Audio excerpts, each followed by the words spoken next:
Yeah, I think it's Hillendale. are you saying Hillsdale? How do you spell it? Hillsdale.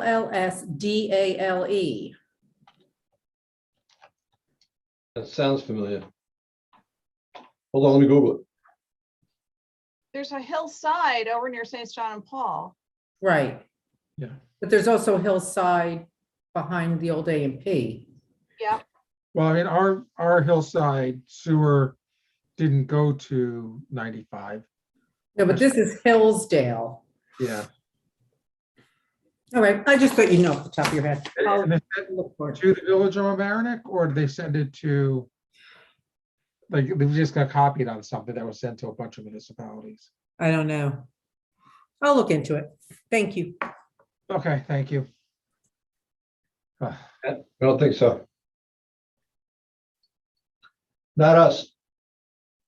Wrong number. Great, thanks.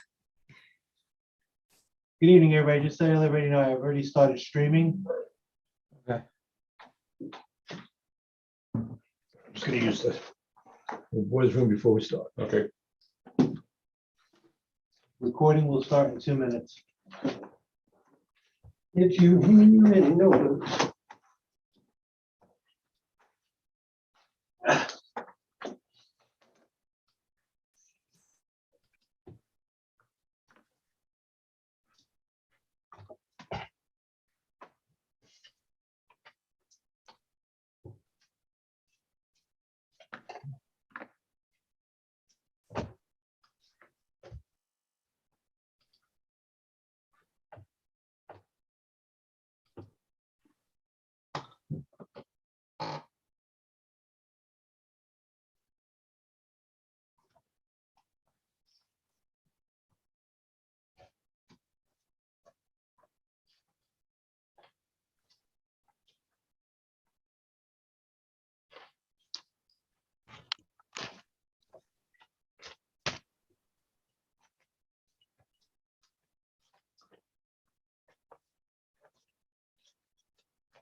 Unmuted. Hi, Nora. How are you? good. How are you?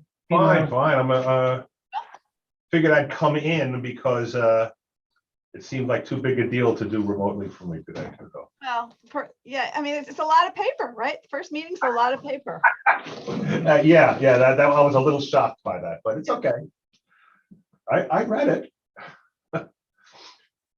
Well, hopefully we'll be very, very efficient, so you won't have to keep reading the same thing over and over again. Well, During the pandemic, we were in a bit of a loop, but we've gotten much more efficient. excellent. Well, it's still the pandemic, in the earlier stages of the pandemic. Well, we were just talking about, I think it's, I feel it starting to peak. I heard the numbers on Long Island went down today. Good. So they're thinking maybe it's plateaued. I think we're leaving. But I've gone digital. I've gone digital.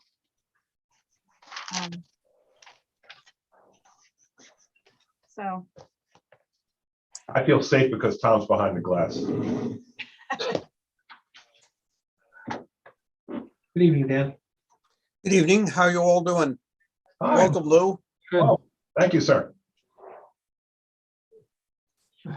Not wrong. Yeah, recording has started.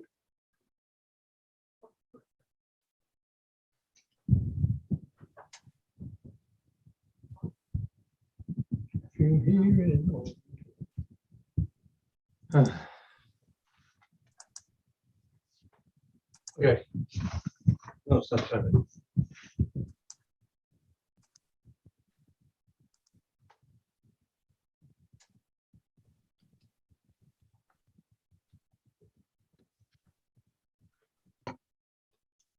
That's fine. Okay. Good evening. Welcome to the Village of Mamaroneck Board of Trustees work session for January 10th, 2022. Welcome to a new year. Any motion to open this meeting? So So moved. move. Second, All in favor? aye. Aye. Next up is adoption of agenda. Somebody want to make a motion for that?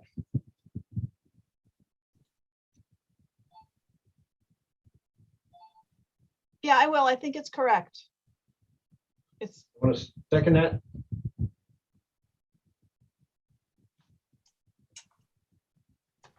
Seconded as an article of faith. He seconded. Call a roll. Trustees Young, Aye.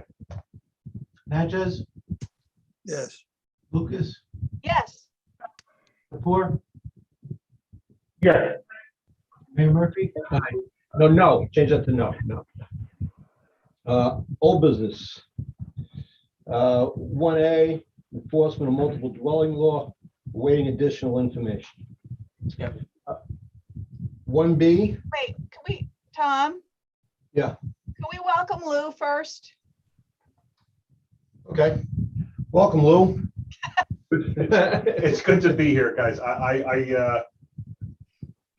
I'm very grateful for Tom's faith in me to appoint me to this position.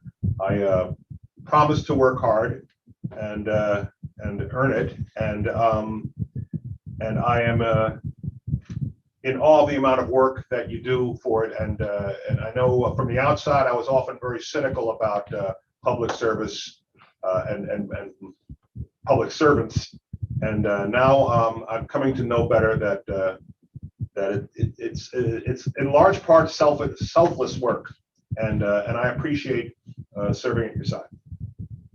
Thank you, Lou. We all look forward to working with you. We do. Thank you. 1A, that's waiting additional information. 1B, use of American Rescue Plan funds. Jerry, do you want to walk us through the staff's recommendations? Sure. There's a memo dated January 6th to the Board of Trustees that Dan and I worked on for a little while. And then I think right around that time, Treasury sent out their final rule. So we reviewed that and looked at what we had talked about.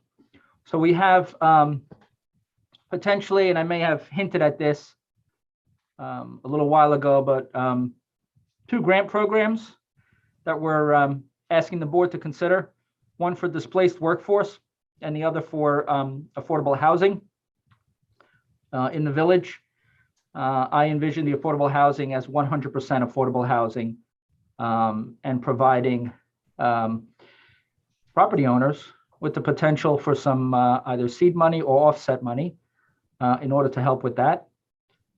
Displaced workforce initiative.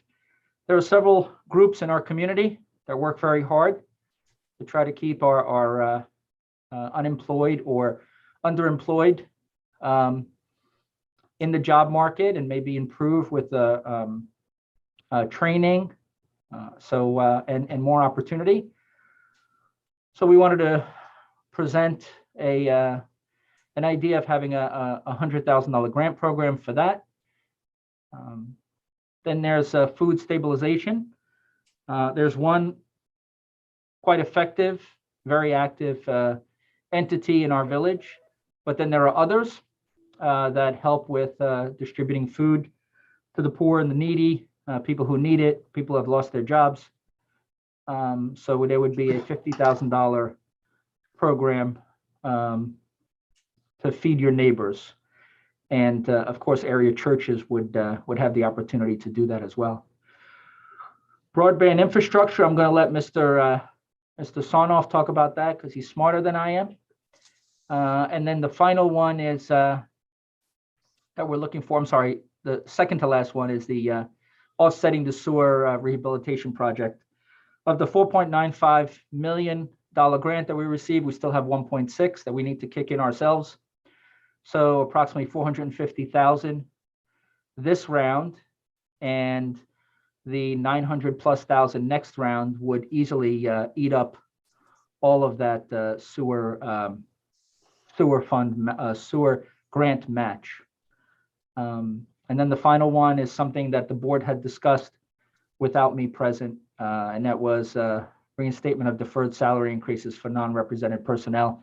That's a small item. I believe the board has kicked that around, talked about that for a little while. And Dan, you want to talk about the broadband infrastructure a little bit?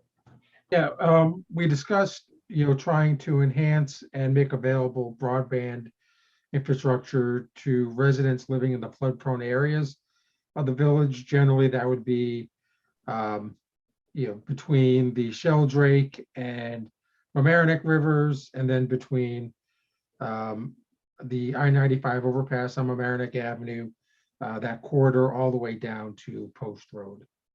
And then we also envision making Harbor Island Beach, bringing some broadband down there. It's been an ongoing demand. I think not this board, previous boards have asked us to try and find a solution to bring free Wi-Fi down to the beach for the residents who partake in the beach during the summer. I believe part of what that broadband infrastructure would cover was, shortening the digital divide. I mean, we had Meg Kalfa come in here last year and talk about the digital divide in this community and how there's a lot of families who do not have the ability to access the internet at home. And can you imagine having a kid try and do their homework in this day and age without the ability to use the internet? It would almost be like handcuffing that child intellectually. So I'm happy to see that there. Just for folks who are watching tonight, this is the American Rescue Plan Act funds. This was passed by Congress in the beginning of the Biden administration. This allows communities who have been affected by COVID to have some recovery. It also allows for economic stimulation. We luckily did not have a huge shortfall in our revenue during COVID, thanks to good planning and people paying their taxes. But we made some cuts anyway, just in anticipation that might happen. But we were happily surprised that it didn't happen. So hopefully we can use this money, as Jerry said, as seed money to make the community a better place to live and a fairer community. Anybody else on the board have any questions about what the staff has presented to us? I'd like you to walk through what the grant programs are, and I don't understand the amounts that have been allocated from the village and how that works with the grant program and what happens in the future. So the grant program will be established by us if you think it's a good idea. I'm not going to set up a grant program with a criteria scale or anything of that nature if you don't agree with the program, the objective of the money, and the amount of the money. So if you do, we could easily put together within a couple of weeks a grant program to present to the board. This is for the affordable housing and for the displaced worker initiative. Correct. And then the food stabilization, which really isn't that much money. I do want to say, Mayor, that Mr. Sarnoff was good enough to poll the other communities, and except for spending every penny that they're getting on infrastructure or the sewer, water, roads, this is very outside of the box thinking. This is to my knowledge, I don't think anyone in Westchester that we've spoken to is doing something as innovative as this. Now, and what I like about it is that it's an opportunity to actually have positive impact on the lives of people in this community who need a hand. And that might be the only time in our elected capacities that we have the opportunity to do that. That we could do it. So if the board feels that these numbers and the idea and the initiatives seem digestible, presentable, we can move forward with some more detail and more discussion. We have quite a few months. We have several months in order to put this all together. So we're in good shape. We don't have the deadline of the end of January. We are an April deadline. I just have a couple questions. Initially, we thought we wouldn't do the sewer, use this for any sewer rehab, but I guess because of the matching grant, it's appealing to do that. Is that the change? Yeah, that's correct. And then in terms of broadband, I think it's, I think it's a good idea. And I think if it's, as long as it's fair, but this seems to fall within the guidelines, it's hard to pick one neighborhood to improve, but I think that it falls within the guidelines. It occurs to me that as we implement this, those census tracts also are places where we have, incentivized developers and TOD. So we might want to be sure that when we're having like a for-profit developer, not necessarily an affordable housing developer, but a for-profit developer develops something that they support our initiative and help the community with broadband. That's a good point. That's a very good point. You're right. And, Yeah, that is a good point. We could have a broadband fund. yeah, We have a recreation we fund. have the recreation. And I think the original TOD had the revitalization fund as well. And I think there's something like $175,000 in there right now. But I guess, What can that be used for? I don't think there was any sort of regulation. I'd have to review the local law.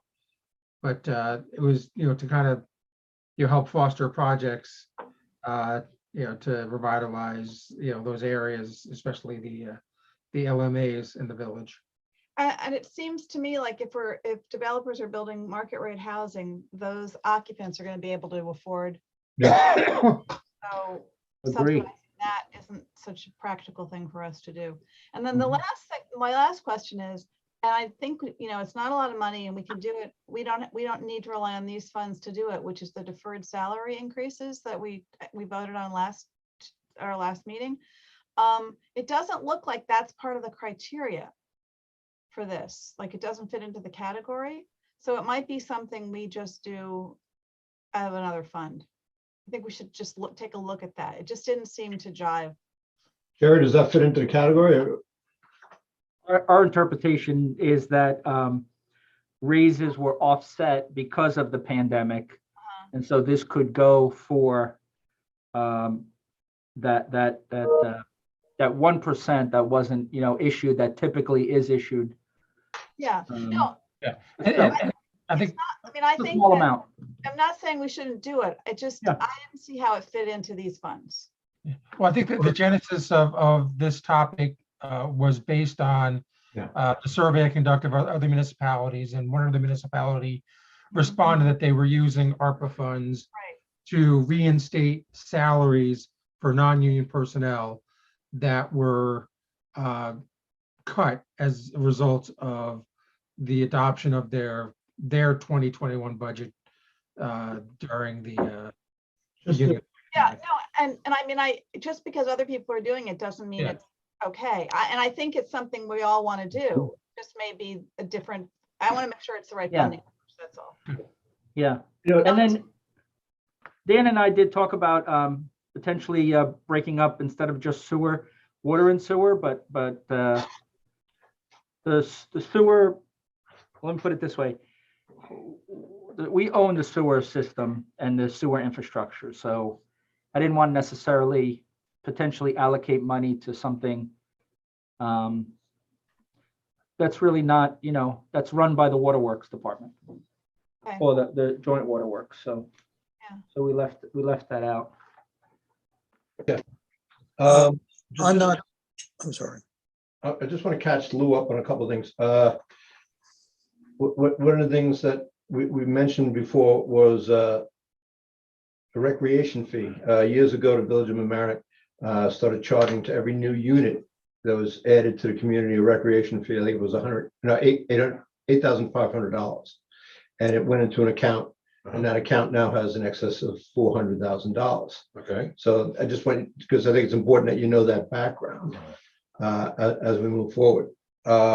And as part of the salary, what Nora was just commenting on, during the year of COVID, the first year of COVID, in the first year of the time of COVID, we were, worried about, finances going Understood. forward. And you deferred some salaries. We defer, instead of giving a 2% raise Yes. to non-represented, we gave a 1% raise. That seems fair. Nora's point about, does it fit the federal criteria, may be on point. I don't Yeah, it know. might be, I but don't know. either way, we should do it. I think she's right. The thing that interests me the most and kind of delights me is the affordable housing portion of it, and I'd like to get more of Jerry's thoughts on that. I mean, is this something we could use for individual homeowners to help them maybe upgrade and flood proof affordable housing in the flood zone?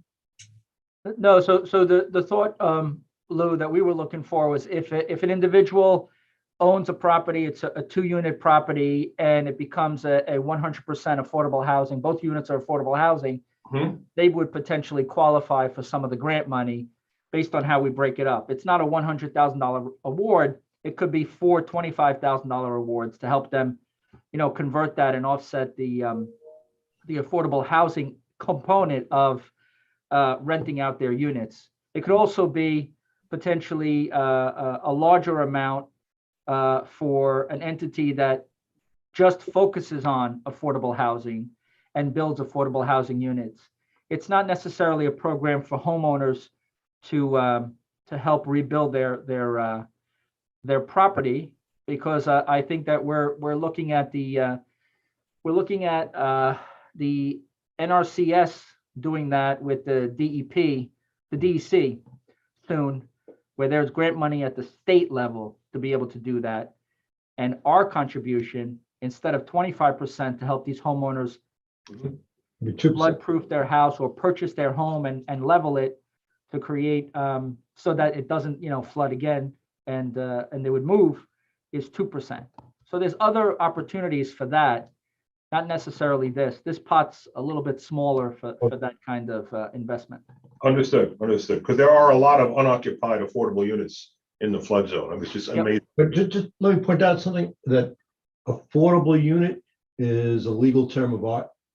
And, it isn't like, hey, I found this apartment and it's affordable to me. Yeah. It's based upon, the county has criteria based upon people's incomes and the prices you can charge that would be affordable. Usually it's below 80% of the median county income. Great. Okay. And it can go substantially lower. Yes. And we would have to partner with an organization That does affordable housing. that's affordable housing, because we don't have the bandwidth. I mean, we certainly don't have the bandwidth to be developers, but we also don't have the bandwidth to be managers of it, because there's a very formal process for when those units are marketed. Yeah. Because they're now they need to be, I think that the county is currently defining in perpetuity for 99 years. So when a tenant or an owner changes, there's a marketing process. So we have to be able to work with usually a nonprofit that manages that part too. Or or also the town, the town, we gave our ability to manage the HUD funds to the town years right. ago. And the town manages the Hummocks Park Apartments. Yes. So, an entity like that might be, the way to go too. But, in my view, it only matters if it's an all affordable unit, and all affordable units Yes. are able to dig deeper into. Although I would say that having done that Lula class last fall and early winter, there's been great success with combining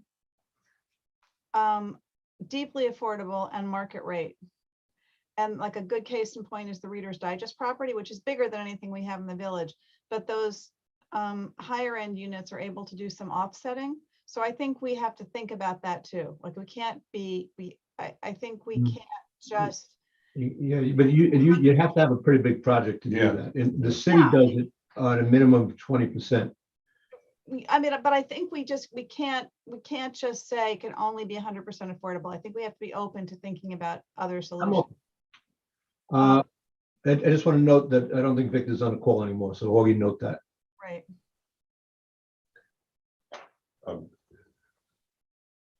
Dan? I still am concerned that I do not quite understand. Jerry, is the concept to give a grant to individual property owners? Is that where what you're thinking is for No. specific? For No, specific action?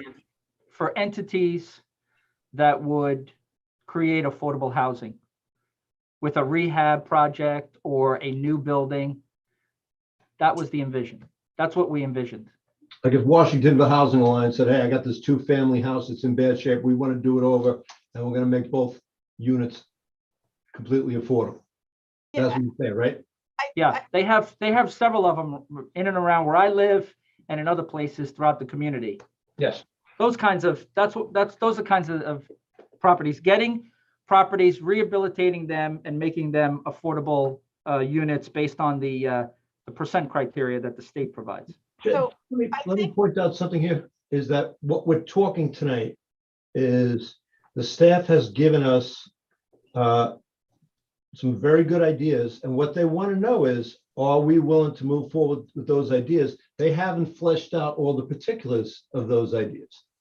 But as Jerry pointed out before, they're not going to, spend a couple of weeks working on something to, if you don't like the concept. Yeah, there's no appetite.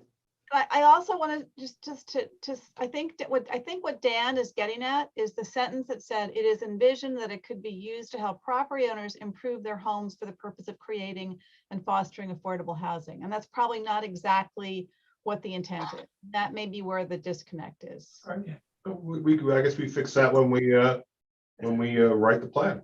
Yeah. My concern is how do we get around not being able to give money for private, property improvements? And I think that's part of the issue of how we do that. So that's part of my concern of how to implement it so it can be meaningful. I also would be very concerned if this is not aimed at the 40% level as opposed to the 80% level, because that is the hardest hit in the area that needs the most in terms of affordable housing. Excuse me, Tom. It wasn't me, That was Dan. me. I'm sorry, Dan. That was me talking. I apologize. The issue becomes there has to be, the question is to be meaningful. It's not a lot of money and you can't do a lot with that. So the question then is, what are we, where are we most concerned and where do we want to try and help in that? So if we're going to do what, at the 80% level, I would be very concerned about that on affordable housing, but I'll stop there and let Lou comment about affordable housing. Then I want to go on to some other issues. Good. Sorry, I didn't, I'm not, the format's new to me, so I violated protocol there. My feeling is that that I'd like to go forward with affordable housing, the sewer rehab if we need it, and broadband. I think food resiliency may be redundant given the robust activity from the hunger task force that we've seen. I don't know. I don't. We need to do that. Okay. So a couple of other things that are my checklist here. If we're going to, I don't understand the concept of the workforce incentive. Jerry, are you contemplating that this is something we set up, or we're partnering with some other program or somebody else to run a different type of program for initiatives of training? Both number one and number two, it's something that we would use this money as a competition. They would present their plan to us. We would rate that plan, and then we would provide them an award based on the plan. We wouldn't be doing any of this work. This is just money that would be set up in a grant competition. Okay. I agree with Lou about the food stabilization program. He probably said it more eloquently than I. But in its place, one of the things that we keep passing over and is on our agenda to talk about later on is the river gauges in a warning system that will affect many more people than any of these other programs, that have been suggested would. And I think that type of thing should be more of a priority. Based upon the old figures, it was $50,000 for 2 gauges, but that's not with a warning system. And, if you would tie that to a warning system, I've heard it could be, as much as $100,000. I would think that would be a much more meaningful and tangible thing to do with this grant money that would affect a lot more people and have much more beneficial results, even with the core program. On the broadband, I don't understand. We would create, we would pay for creating a Wi-Fi system for an entire area. Is that what we're talking about? Yes. And what happens after 1 year? It would be an operating cost. Say again? It's an operating cost after 1 year. The infrastructure is built and then it's an operating cost. I think, I understand the concept. I'm concerned about understanding what the ongoing requirements would be in relation to our budget issues and what our priorities are. So those are my thoughts at the moment. Okay, the question actually before us is, are we willing to have staff? Let's just take the food stabilization out, because I think that the food pantry has really done their job there. Okay. Let's take that out for a minute. Okay. The question really is, should staff explore all of these other potential real opportunities for this community? So we need to have a consensus of whether they should move forward or not in the exploration. And this isn't that we're saying, oh yes, this is definitely the end game, but are these topics, are these headers, areas that we want them with the exclusion of the food stabilization program to move forward on? And I think it's a good idea. Nora, what do you think? Yeah, I do. I'm a little, the displaced workforce initiative, I'm still a little vague on. I'm not sure how that would shake out. And, I think in some cases, businesses that were displaced have really closed, and we've lost a few businesses to COVID. It's late for that. So I'm not sure how that would work out. And This is workers, not the businesses. I do think, well, it would be. That's what I'm not, that's what I'm not understanding. We would solicit presentations and ideas from entities that have proven to help with that, to see how they would use the money. Okay, all right. And then we would rank them. Yep. Right. Oh, cool. Basically, we would be finding an organization who would. Yeah. The money, we're not the source of day-to-day operation. And then I also think in terms of the broadband, we should, bundle it with something related to developers and figure out how to factor in the maintenance cost for it. So it doesn't become a budget item for us, it becomes like a self-funded item. Lou, you all right with those?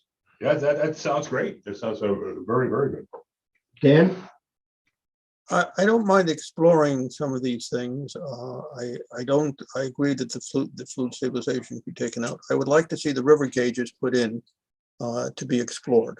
I can't think of anything that would affect more people faster than that. I'm not saying we shouldn't, but we should see if it fits into the criteria first. But I'm not saying it's a bad idea. But the question, but I think it fits the criteria. That's part of my issue. I think it does. And I think if we're asking staff to explore things, that should, that in my mind would replace the fluid stabilization program. And, Yeah.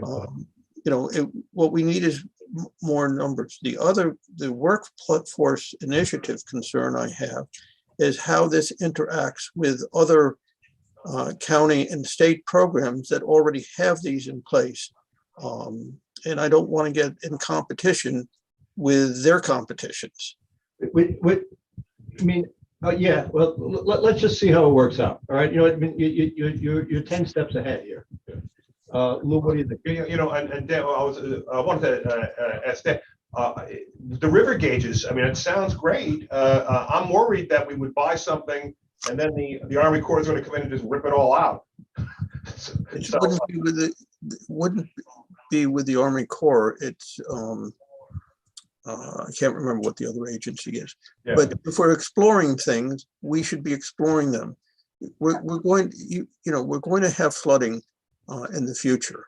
Unfortunately, that's a given.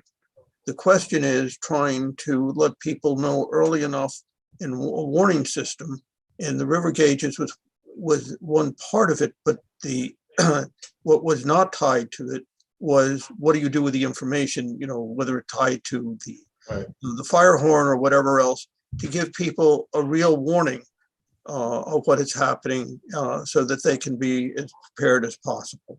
So, isn't this an upstream problem, though? Shouldn't the county be doing this? Yep.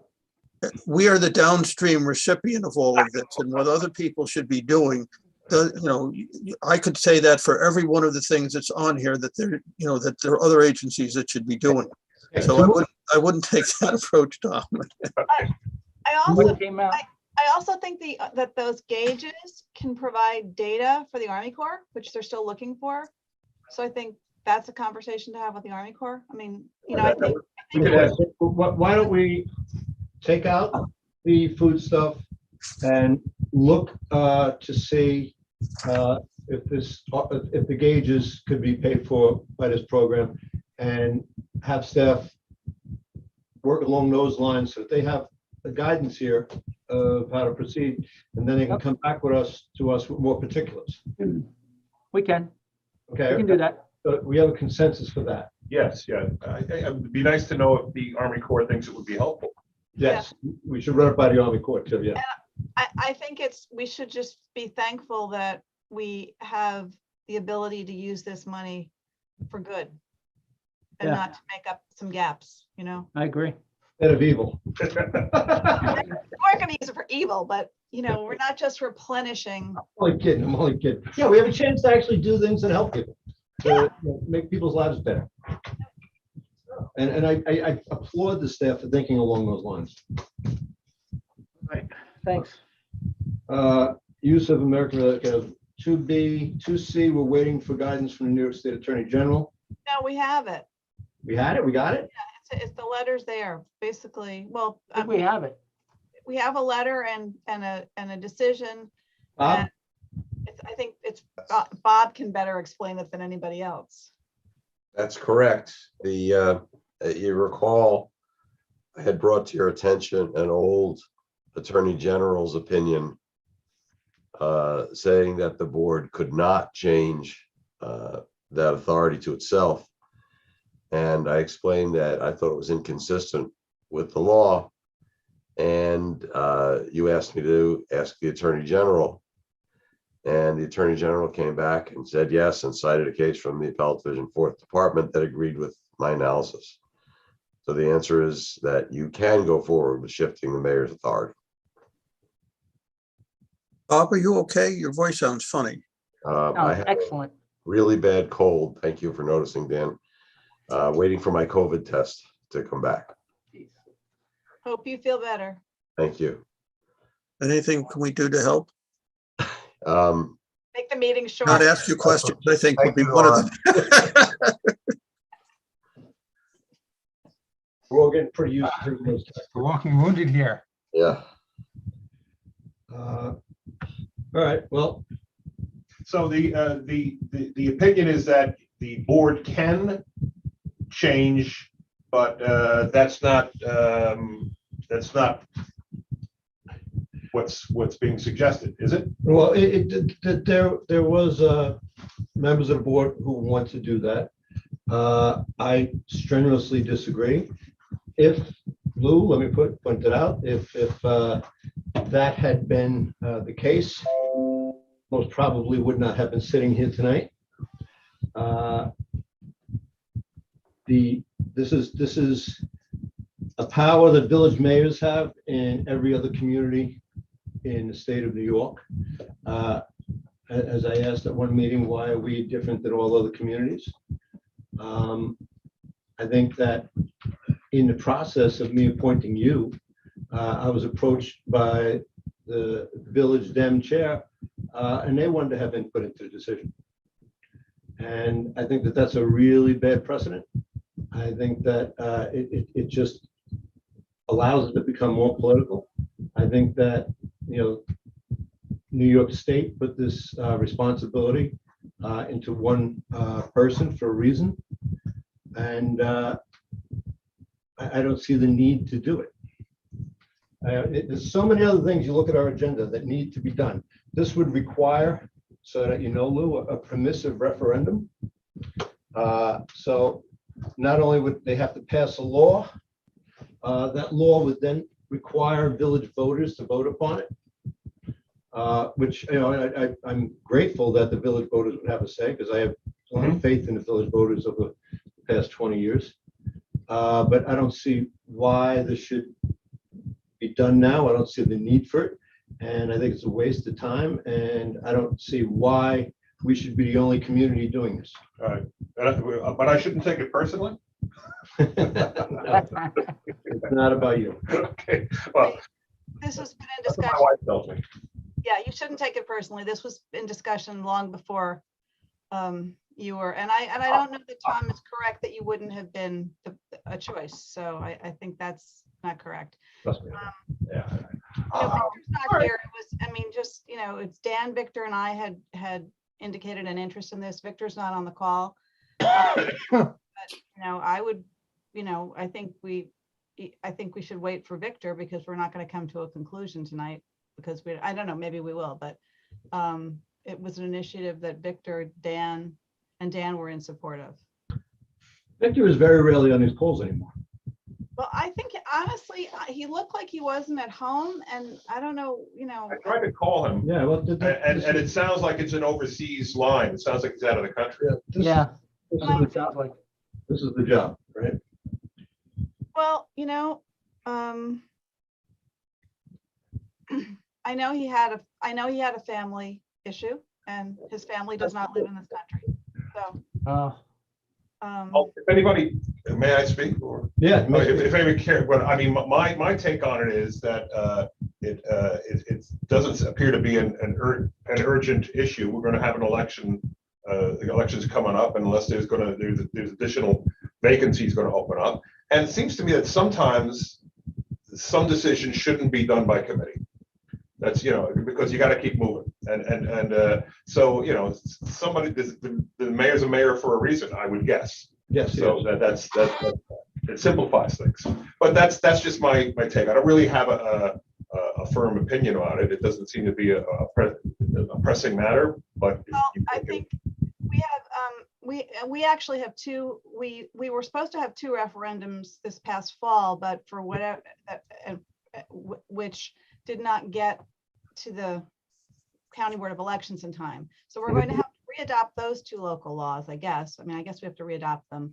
And this has to be adopted and ready to be sent to the County Board of Elections by July in order to get on the ballot, because with early voting starting, earlier, and the need to get ballots overseas to armed forces, the deadline has moved from, I don't know, it was like late August to now early July to get any information to the County Board of Elections. So that is the only sense of urgency. Our deadline for any referendum issue would be. There are three proposed laws to take away three powers of the mayor. It just seems we got a lot of other problems, but that's again, I'm a latecomer, and we'll take it from there. All right, so we don't have a consensus tonight. Rental registration program. So we don't have consensus, so I think it should just stay on for the next. It will. Okay, yeah. I mean, we just don't Rental have, registration program? Jerry? How are you making out with that? So the rental registration panel met last week, and we looked at a model ordinance, and we looked at the concept of doing an inspection for rental properties that are registered annually to check on safety items, electrical items, make sure that floors, handrails, steps, all of those are in proper condition. And so we had members of the fire department, police department. We had the director from the CRC, and we had others on that panel that we met. And they want to move forward with the idea. So Mr. Sarnoff and I will scratch up some type of very rough draft model ordinance provided to our village attorney and deputy, and see how they feel about it, and then potentially present it to the Board of Trustees if there's still interest. You look at what happened in Philadelphia recently, and in the Bronx. Yep. You know, with these horrific fires, and you know, I was, you know, very involved in a fire very close to me. Yep. And you realize that it only takes a second for people to be in peril and lives to be lost. So I commend you all for doing this. So you need some more time, right? So I just want to know if the board still wants us to continue moving forward on the rental registration in concept so that we can proceed. If the board doesn't want us to do it, then we won't proceed. We'll work on other stuff. I want you to proceed. Okay? Seems like a reasonable Yep. project. I mean, I think it's probably going to be I think it's a very good idea. I think it's going to be an administrative load for the village, right? I mean, there's going to be, Yeah, so it would generate fees, which we would allow us to hire dedicated staff. That's how I did it in my previous, and it worked out well. and it probably does run the risk of eliminating some very affordable housing. It may be unsafe affordable housing, but it probably does run the risk of eliminating some housing. What we tried to do, with a demographic makeup of almost exactly Mamaroneck, except 5,000 less people, is that we tried to work with the individuals on improving the properties so that they could be habitable. And a lot of it was very minor stuff, nothing large. So we didn't lose any units when we did it. We just made sure that life-saving and other items, you know, were working properly and in place. Yeah. We have an idea of how many units are involved in this village? 3,200 is the idea, not confirmed. So, no, I don't have any problems with working forward on it, but I'd like to see a more concrete outline of what I have is, that. you know, what is envisioned so Sure. that we can, you know, we can get input early on rather than at the end of the yes or no. Yeah. So I have that. I created it in my previous, and I'll be able to present it here. Okay. Yeah. And why I have that, it's on a different topic. You were going to get us a schedule of implementing the new software program. I can't even pronounce it. We'll get Cliff here at a meeting very soon. Okay. Cliff, our IT director, is spearheading that. Yeah, no, I have no problems with it. Okay. What I'd like to do though is if you can provide in advance, you know, a timeline, it would be very helpful. That would give us an idea where we are on this. Okay, sure. You know, Jerry, you talked about making sure that everything's up to code and making sure that buildings have what they needed to save lives. And I could say definitively, if the smoke detectors in my building weren't working, and if there weren't working fire extinguishers, that fire that happened in my building would have had more than one fatality. Yeah, Because we were alerted by working smoke detectors in the hallways. So I also encourage anybody who's watching, it's the beginning of the year. You know, I always change the 9-volt battery in my at-home smoke detector and carbon monoxide detector the first of every year. right. Just so you know when to do it, right? You don't have to worry about the date. It's the beginning. Right. They recommend changing them every year. They recommend getting new units every 10 years. They are lifesavers. We found, Mayor, extension cords that were inappropriate for space heaters and air conditioners. We found outlets that had, if you remember everyone knows the movie A Christmas Story, where he plugs the lamp into the wall. That's what you find, and those are the hazards that, unless someone's actually looking, no one will ever know. Yep. Okay. Okay. So the board is fine moving forward on that. Yeah, and I think I'm very glad that you had stakeholders talk about this, because it's Yeah, that was people who are important. gonna have to implement it and the people who are gonna be affected by it, But- understand that. Yeah, and we're going to need them to help us once the details are set with the rollout. Okay. Rental registration program done. Constant and intentional harassment of staff. This is a resolution that I rewrote and made it much more vanilla. I will read it. Whereas it's very short, whereas the Village of Mamaroneck, since its inception in 1895, has been fortunate to be served by excellent employees and staff. Whereas the staff who currently serve the village, from the manager, department heads, and all the employees are perhaps the finest public servants that Mamaroneck has ever had in its employ. Whereas these employees have gone above and beyond what duty demands during the last 16 months, so that should be amended during the COVID crisis. We're longer than 16 months now. Whereas some of these employees have been subjected to unwarranted criticism by members of the community. Therefore, the board feels it is imperative to voice our support for all of our employees. Now, therefore, be it resolved that the Board of Trustees of the Village of Mamaroneck rejects the unkind invective that our staff has been subjected to and voices our support, admiration, and appreciation for both our senior staff and all who serve our residents. That to me is as innocuous a support letter of our staff as I could come up with. I would hope that this could be on the board's regular meeting session in 2 weeks. I can't see any reason why not.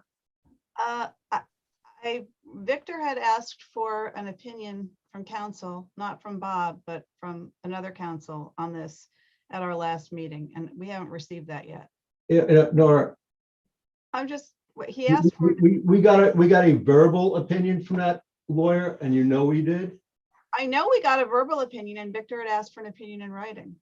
So we're gonna have to spend money to get Victor's opinion in writing, and Victor's not here. And Okay. Victor might not be here in 2 weeks.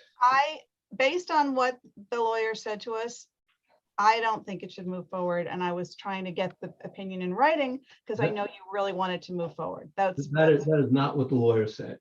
Well, That is absolutely not what the lawyer said. Tom, I disagree, and I don't think we should be talking about this in open session. No, I'm sorry. When you're saying something that is controverted by the facts, you know, that is just not what the man said. He said it could come back to bite us. So, you know, that's all. Read what I wrote Tom, and think, how could that come back and bite you? okay, this is not the forum for this conversation. That is not the case. This is exactly the forum for this conversation. This is about supporting our employees in the open where everybody can see it.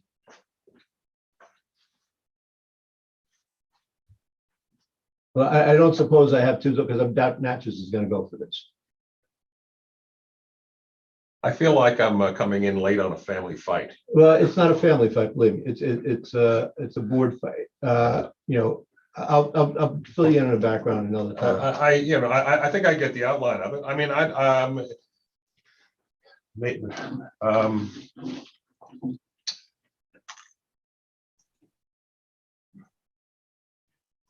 I don't know. I don't know, Tom. What, do you want to just hold it for 2 weeks, Tom, when Victor's here and Lou can be up to speed? Yeah, sure.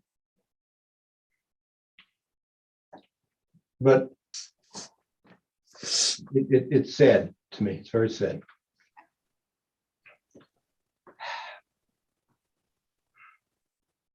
So river gauges, because we're skipping F because we're waiting additional information.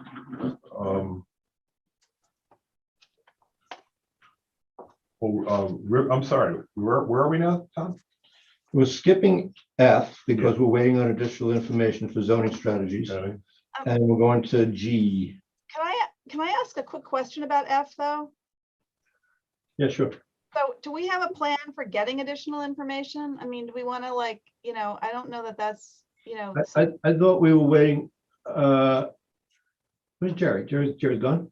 I got it. I was drinking You drinking heavily? soda. I mean, I feel like that's a big lift for the staff. And I know the planners had done one memo on it, which was pretty inclusive. It wasn't just all affordable, it was fair and affordable across the board. Is there more? I mean, I'm happy to work on this with another trustee or some staff, but I feel like this is a very big lift for the staff, and we should find out either how long it's going to take them or what kind of help they would like. Jerry, didn't Neil Desai volunteer to help us? He did, and he was in between moving and getting settled in a new at a new firm. So I think he's done that. So he may be available for us to to work on some of this. Neil volunteered to do it for free. Pro bono work. And I'm happy to work with him on that if that's of use. Yeah, that would be good. We have to call it Planners Across Borders, though, because that's what he said. Planners Okay. across borders, okay. Yeah, he likes that name. He wants to utilize it. All right. So this is an effort that It's an effort that I brought to the board to have more affordable units built in the village. Yeah. well, that's I would love. All right. Okay. And you and Nora can work on it. Is that okay, Nora? I'll pop in from time to time. Okay, great. Great. Yep, that'll work out good. I'll let Neil know. So, Back so, to so your what- other call. should I wait to be notified by somebody, or Yeah. be? Jerry, why don't you email Neil and see where we are, and then put Neil in touch with these guys. Yep, will do. That's Thank terrific. That's terrific. No sweat. Thanks. 1G, the river gauges. United States. No, what does that stand for? United States what? Geological Service. Geological Service. Oh, USG. isn't it the same thing that Dan was talking about a moment ago? Yeah, all right. Yeah, For obvious reasons that the board knows about, it wasn't able to get any work done on this the last couple of weeks. So, but given the direction we just heard from the board during the discussion on the ARPA funds, we can kind of combine those two items. Yeah, you can fold it into that. Sure. Yeah. Yeah. Also, I think we should check with the Army Corps, I think that, and maybe that infrastructure fund that we have for that area. Funding source, although I think it's something we can afford to do. I mean, I agree. That's a good use of surplus. What we were supposed to do and what we agreed to do at the last meeting was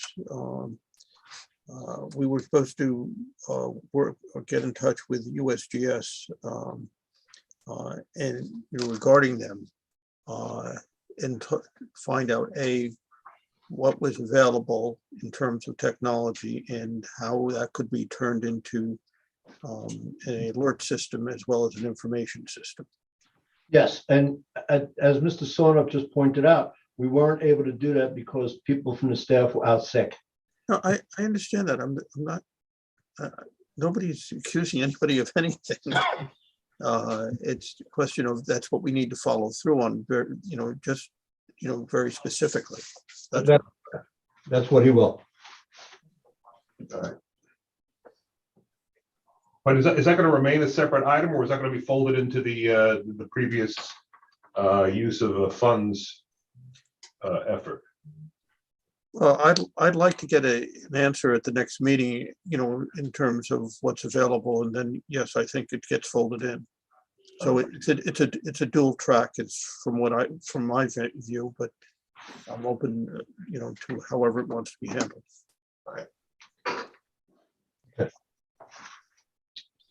Smoking policies in public parks. Batteries running low. Review of proposed law to prohibit smoking in public parks. Right now, the Village of Mamaroneck smoking prohibition talks exclusively about tobacco. I guess at the time the prohibition was written, it was a given that you couldn't smoke marijuana because marijuana was illegal across the board. You'd be smoking anywhere, even in your private home. But that's all changed. So it makes no sense to have a prohibition against smoking tobacco in the park, but then allowing people to smoke marijuana in the park. So this law would prohibit smoking in the park, which is already the case. It'll include both tobacco and marijuana. And vaping. Right, but it already includes vaping. No, it's actually added, Tom. No, it was in the original law too, I think. So it doesn't matter. Well, No, go ahead. I don't think you're enforcing it now. People smoke in the parks all the time. I mean, and I don't understand why you would change a rule that you're not already not enforcing. And I think also it opens up problem areas because those of us who have vast amounts of private space in which to live our lives don't use the parks the way a lot of people of more modest means do. And the idea that a working class guy coming home from work gets off the train and stops in Columbus Park and sits on a park bench and has a cigarette, a cigar, is subject to fine or encounter with the police, I think is problematic. I think this is the kind of law that gets enforced against only certain types of citizens, and we're not them. That's my thoughts on it. Okay. All right, and to me, this is just, this is about, bringing the law into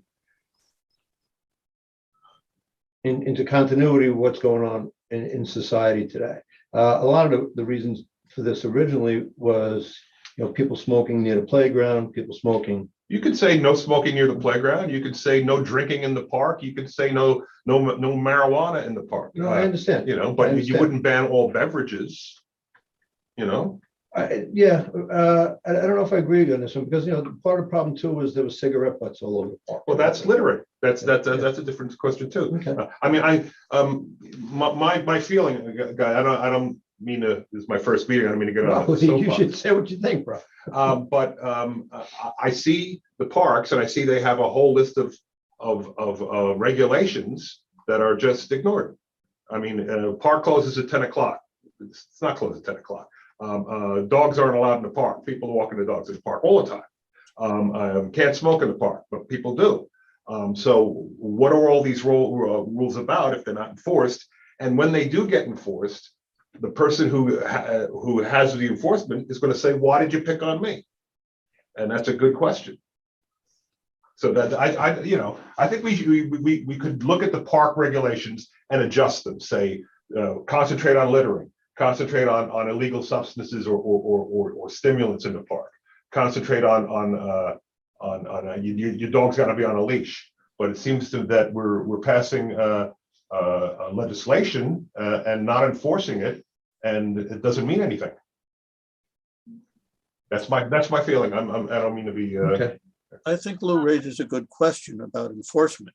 You know, do we want to enforce these laws or do we not? If they're not, then we shouldn't be on there, and if we do, we should. But I think you bring up even a more significant question as to whether or not some things should be allowed, but in certain areas. And you know, I don't think we've really thought that through. You know, I don't think we've thought through enforcing it and what's involved to do so. We just assume that things will be done, but they're not. And I think, Lou, you've pointed that out very well. I'd be curious to find out from the police department, when's the last time they wrote a ticket for any of those offenses?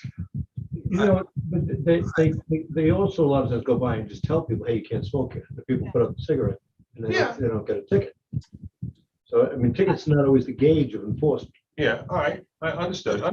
But I you know, that's my feeling on it. I understand. I feel like it's you know, coming down on people who, you know, coming down on the people who use the parks. Well, you have a great point, and what I'd like to suggest is that we have the head of parks and the police chief at a work session and go through this. And Let me just back up a minute. Tom's rethinking his. No, I'm not rethinking. I'm not rethinking how I feel. I'm not rethinking how I feel or not. But the point of this was, people can now smoke marijuana in the park legally, but you can't smoke a cigarette in the park. But they do both anyway. But we're talking about the law. Okay, got it. Right? We're not telling you. There's a lot of murder is illegal everywhere. It happens. That doesn't mean you don't say it's, you know what I mean? So I just want to point out that this was the quickest and easiest way to bring the new code of New York State into harmony with the Village of Mamaroneck code. And yeah, I just, you know, right now, what part of the complaints were, people are smoking in the park around the kids, smoking pot in the park around the kids on the play equipment, and there's nothing we can do about it. Can I, But they can smoke a cigarette. can I, Yeah, sure, Nora. so we did talk to the police chief about this early on, when we were talking about the opt-in, the opting out, and she felt that this law should be modified to include this. And I also, having, you know, subsequently gone to some of the trainings, you know, the NICOM training about how you deal with marijuana laws, it's clear that you have to deal with them in the same way you deal with smoking or bars. Like, you can't treat one substance differently if they're all legal. So I think we would, if we're going to ban smoking and vaping, we need to ban smoking marijuana. We need to treat all of those three substances the same way. I agree with you. And I'm questioning whether you should be banning smoking at all. Well, but then I think that then that's a whole different conversation about whether we allow smoking in the park. And I think that's a decision that was something that was prohibited after public hearings. So that's a whole different conversation. All right. I mean, I live in that part of town, and I've had the discussion with people who live over there, and that's the reaction I got. But you want to do it? Go ahead. I think there are a lot of people who don't smoke who would want to ban smoking in the park. So I think you know, it would be my suggestion that we modify the law as proposed to include marijuana. But if there's a desire to think about places, I mean, we modified some of the park laws regarding dog walking and allowing dogs in Harbor Island Park on a leash. So if there's changes to be made in certain areas, that's a different story. But I think, to be consistent, we either need to repeal this law completely or include marijuana in or prohibit smoking marijuana in the parks. Well, I actually like Dan's idea of reworking the whole code for parks. But that's not Give what, me a year. yeah, that's not what we're up to now. So I think Right. that's phase 2, but I think we need to deal with phase 1. This has been on our agenda probably for 2 months now. Well, it caught my eye. I remember I mentioned it to Tom. It Yeah. caught my eye. October. It was put on in Oh, October. well, So okay. Excuse me, Tom, not very if you can go to the draft, if you wish to continue with the draft, you have a problem on the 1, 2, 3, 4, 5, 6, 7. On the beginning of the 8th line, I think you need to put the word in or at the beginning because it doesn't read correctly. Sure. Say it again. If you go to the draft, which is the last page Got it. of this, and you go to the 8th line, I believe, which starts with the word including pipes, which is crossed out. I think you need to put the word or in or something in because it doesn't read correctly. Pipe or any smoking product or device. Use electronic cigarettes, vapes, or any other similar products that rely on vaporization or aerolization. Now, if you start with the line above that, start with cigarette, cigar, pipe, or any other smoking producing product or device, or use electronic cigarettes. Well, it should be or use of electronic cigarettes. Yeah, that's what I'm trying to suggest, that we need to.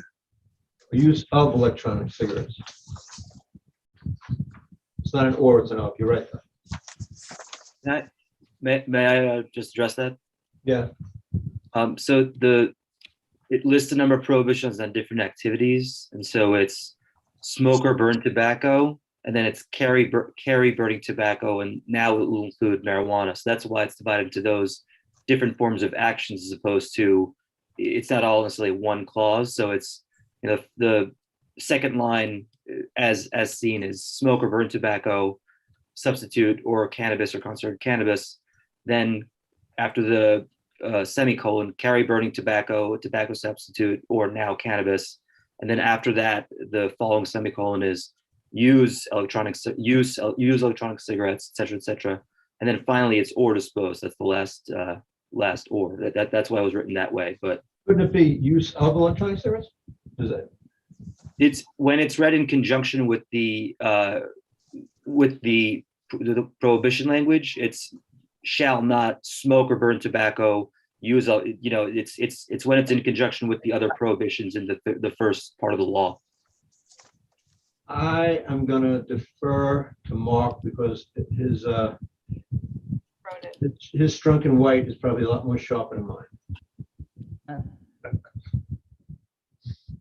I see Mr. Sonoff is shyly putting up his hand.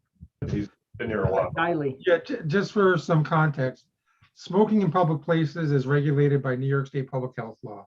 There's nothing in the New York State Public Health Law that speaks to smoking in public parks. The village had a law which allowed the manager, which prohibited smoking except for areas to be determined by the village manager for our parks. But the old definition of smoking, when the first law was adopted, marijuana was not a consideration at the time. Now I think that definition of smoking at the state level includes marijuana. So that's part of why this topic was generated. And just to, so in the beginning of 260-3, which is the entire section on prohibitions, that section begins, the following acts are prohibited within village parks and no person shall, you know, and then it has a number of activities. That's why it's written that way. It's no person shall smoke, use, carry, etc. That's why it's written that way.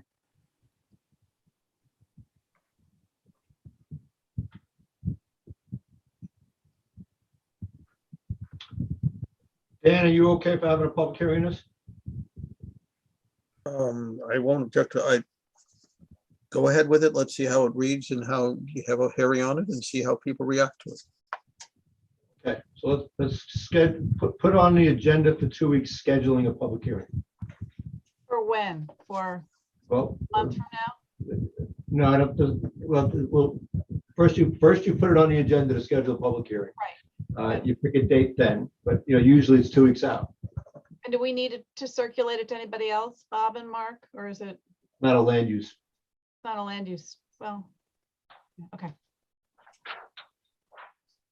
So it's on the agenda for 2 weeks It's on the agenda, Okay. not for a public hearing, to schedule a public hearing. to schedule a public. Because you have to schedule a public hearing and then 2 weeks later you have the, I got it.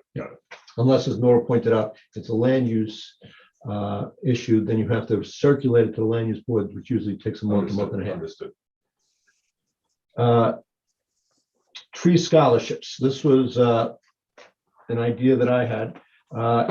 In a section of our community, especially in Washingtonville, there is very little opportunity to plant street trees. There is not the grassy median between the street and the sidewalk that a lot of the community has, and sometimes there isn't even room to put grassy median. So they lack for street trees a lot. Mhm. So my idea was to take residents who are desirous of having a tree and having the village provide them with the tree and giving them a responsibility to care for and nurture the tree, maybe give them some training on how to do that. This way, it's almost like a scholarship program to get more green space down there. Because one of the things, when we passed a tree rule recently, and one of the things that the tree committee in their research talked about, in neighborhoods that don't have heavy tree cover, the temperature in that community is 3 or 4 degrees hotter than tree-lined streets. Mhm. And they don't get the benefit of the oxygen. They don't get the benefit of the aesthetic quality. Mhm. And especially in Washingtonville, they could actually benefit from the flood control of the tree and how much water it soaks up. Absolutely, absolutely. So I was looking to start some sort of tree scholarship and to begin the process and put some money in the budget to do this every year, to be discussed at budget time. But I need to know if there's a desire on the board to do this. And I just want to let Lou know, that we can, because of the new tree law gives us the ability to do this. Yeah, I'm familiar with the tree controversy with the So, curve. My question, I think, I'm the liaison to the tree committee. I think this is a great idea. I think the committee for the environment supports it. I think the tree committee supports it. I just want to be sure it's something we're allowed to do. And I think Bob and Mark think it probably is. Is it worth getting an opinion on it, or do we think we can really do this? Bob? My recollection is we did ask for an opinion on this. I could be wrong, but that's my recollection. The issue was this, that there's an old opinion from the Attorney General that says you can't spend village money to put trees on private property. But that opinion is about 35 or 40 years old, did not recognize the benefits that trees provide to the community that the mayor mentioned before and that are expounded on in the tree law. And the prohibition is not on spending money on private property. The prohibition is on using public funds to provide a private benefit. If the trees are providing a public benefit, even though they are on private property, in my view, that's permissible. But I think we're waiting for an opinion from the AG on that. Did we? Yeah. Okay, well, that's We good. did. And then, Mark, you recall?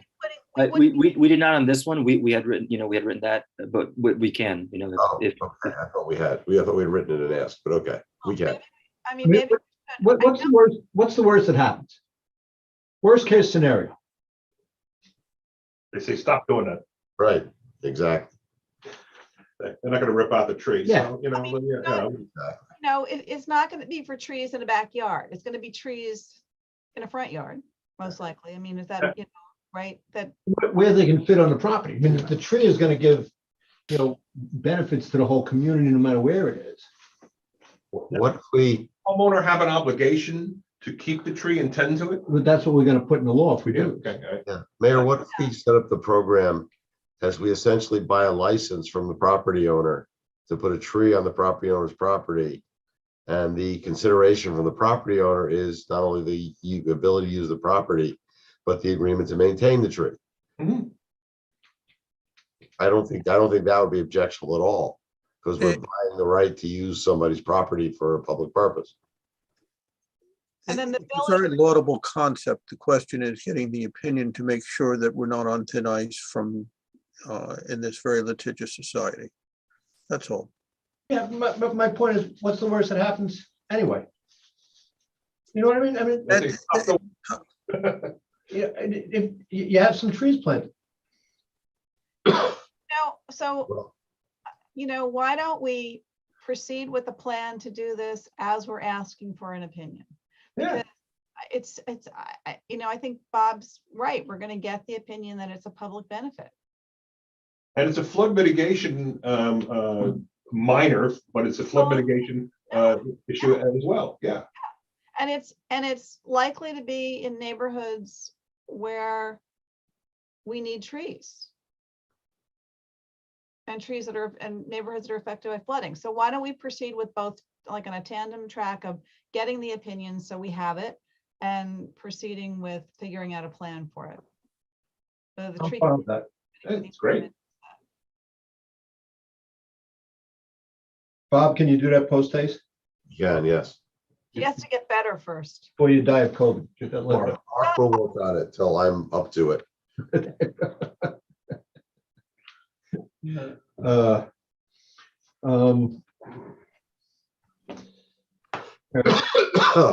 We did smoking policy, we did tree scholarships. Oh, we're moving pretty good tonight. Good. Speed bumps. Speed humps. Okay. In my travels to and from the Bronx, I go about every possible conceivable route you could travel between here and the Bronx, because I like to break up my day. And I noticed New Rochelle, as you're going down Weaver, you turn past, where Cherry Lawn used to be. Cherry Lawn was a driving range that was in New Rochelle off Weaver. Yeah. And where that ends, all right, you came from Lawrenceburg. Where that ends, you make a left onto a street called Hillendale. And Hillendale became a cut through a lot recently, because if you go into the Hutch, Google Maps sends you that way. Mhm. And it's a really residential area. And So it's windy, yes. And New Rochelle at first put out these rubber temporary speed bumps, Mhm. probably to check the efficiency of it. And they had two on that strip as you're going to the Hutch. And believe me, it wakes you up. If you're going too quick over that, you remember it the first time, you don't do it the second time. After a while, I guess they felt that it was working well, and they created a permanent speed hump. Mhm. Now, this isn't the bumps that you see Yeah. sometimes. This is like a law. You see them in the city all the time. Yeah. The city has them on almost every residential street now, and they really do a job of slowing down traffic, especially the people who are primarily speeding in our community. As Pogo said, we've met the enemy and he's us. Mhm. We're the people speeding in our community. Mhm. So if I go over that bump and I'm taking that street, 3 or 4 times a day, I'm not doing that again. It's just, it's Pavlovian, right? You know where they are. Now, like when I was driving a lot in the city, I would just slow down without even thinking about slowing down, because I knew it was coming up ahead. And the bumps are not unpleasant if you're going slow enough. If you're going slow enough, it's just a little, dip. But if you're going faster than you should be going, it jolts you a little bit, and you're like, what the heck? So my thought was to buy a few of these temporary speed humps, to consult with the traffic committee to see where we're having the biggest, complaints, put some out temporarily. Let it work for a while, see how it works.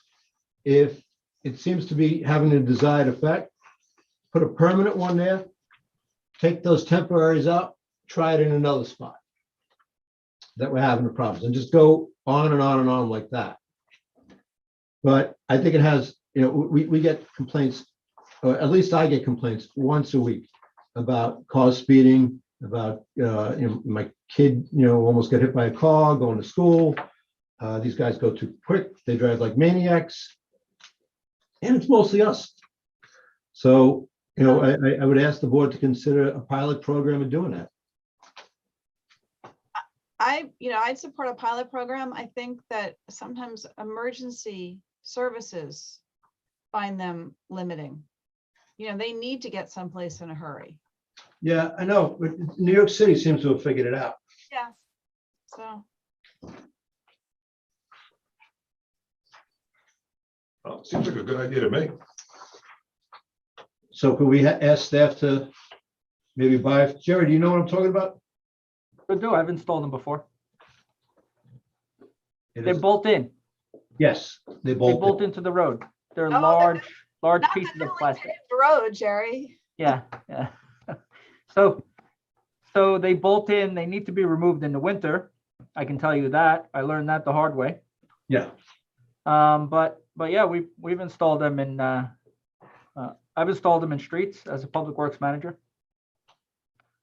They're not very popular initially, but then, people move on to other topics. What are hey, Jerry, what, may I? yeah.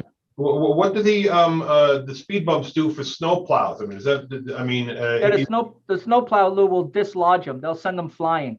no, but what about the permanent ones? Those, Oh, no, the permanent ones can't be dislodged, so they go right over them. oh, okay, all right. They're just marked. You mark where the speed humps are, Mhm. but if they're the temporary bolt-in ones, they won't, they lose against the plow. So can we get some of these so we can try them in the spring? Yeah, we can purchase them, sure. Thank you. You have a street? Is it Rich Bell? Is Rich Bell the street? No, Richville, Richville's I wouldn't start there. But I'm gonna put one on Stewart, Rich Bell is an interesting street. It really is. Why, Oh, Yeah, why well, Stewart? so I would need guidance on where you think would be a good place for a pilot program. no, Maybe that comes from the traffic commission. let me talk to the chair of the traffic committee. Okay, let's see what Robert says. All right. The next item. But let's just, Jerry, you wanted to talk about the food scraps in executive session? Unfortunately, yes. All right, then we'll just hold that for the executive session. L, Independence Day fireworks and night out fireworks. As everybody knows, we have the best fireworks on the 4th of July of any community in Westchester County here. So there's a RFP for that, and not an RFP, a contract for the fireworks and also for National Night Out. Jerry, do you know what that is? You want to talk about that a little bit? So we're trying to promote National Night Out as something that we do to improve community relations with the police department and our public safety volunteers and paid professionals. And so having fireworks has been proven to bring in a bigger crowd and make it more attractive for, the gathering of members of the community. The National Night Out has been a very successful program throughout the country. And while we tried to do it last year, I think we've had some aspect of a National Night Out in the past. As something that is supported by our police chief. And this would be an ask to add fireworks to the National Night Out, which is typically the first Friday or Saturday in August. No, I think it's a Tuesday. Second? Yeah, I think it's a Tuesday. Oh, maybe it is. Let me see. Hold on. I think it's I a gotta week.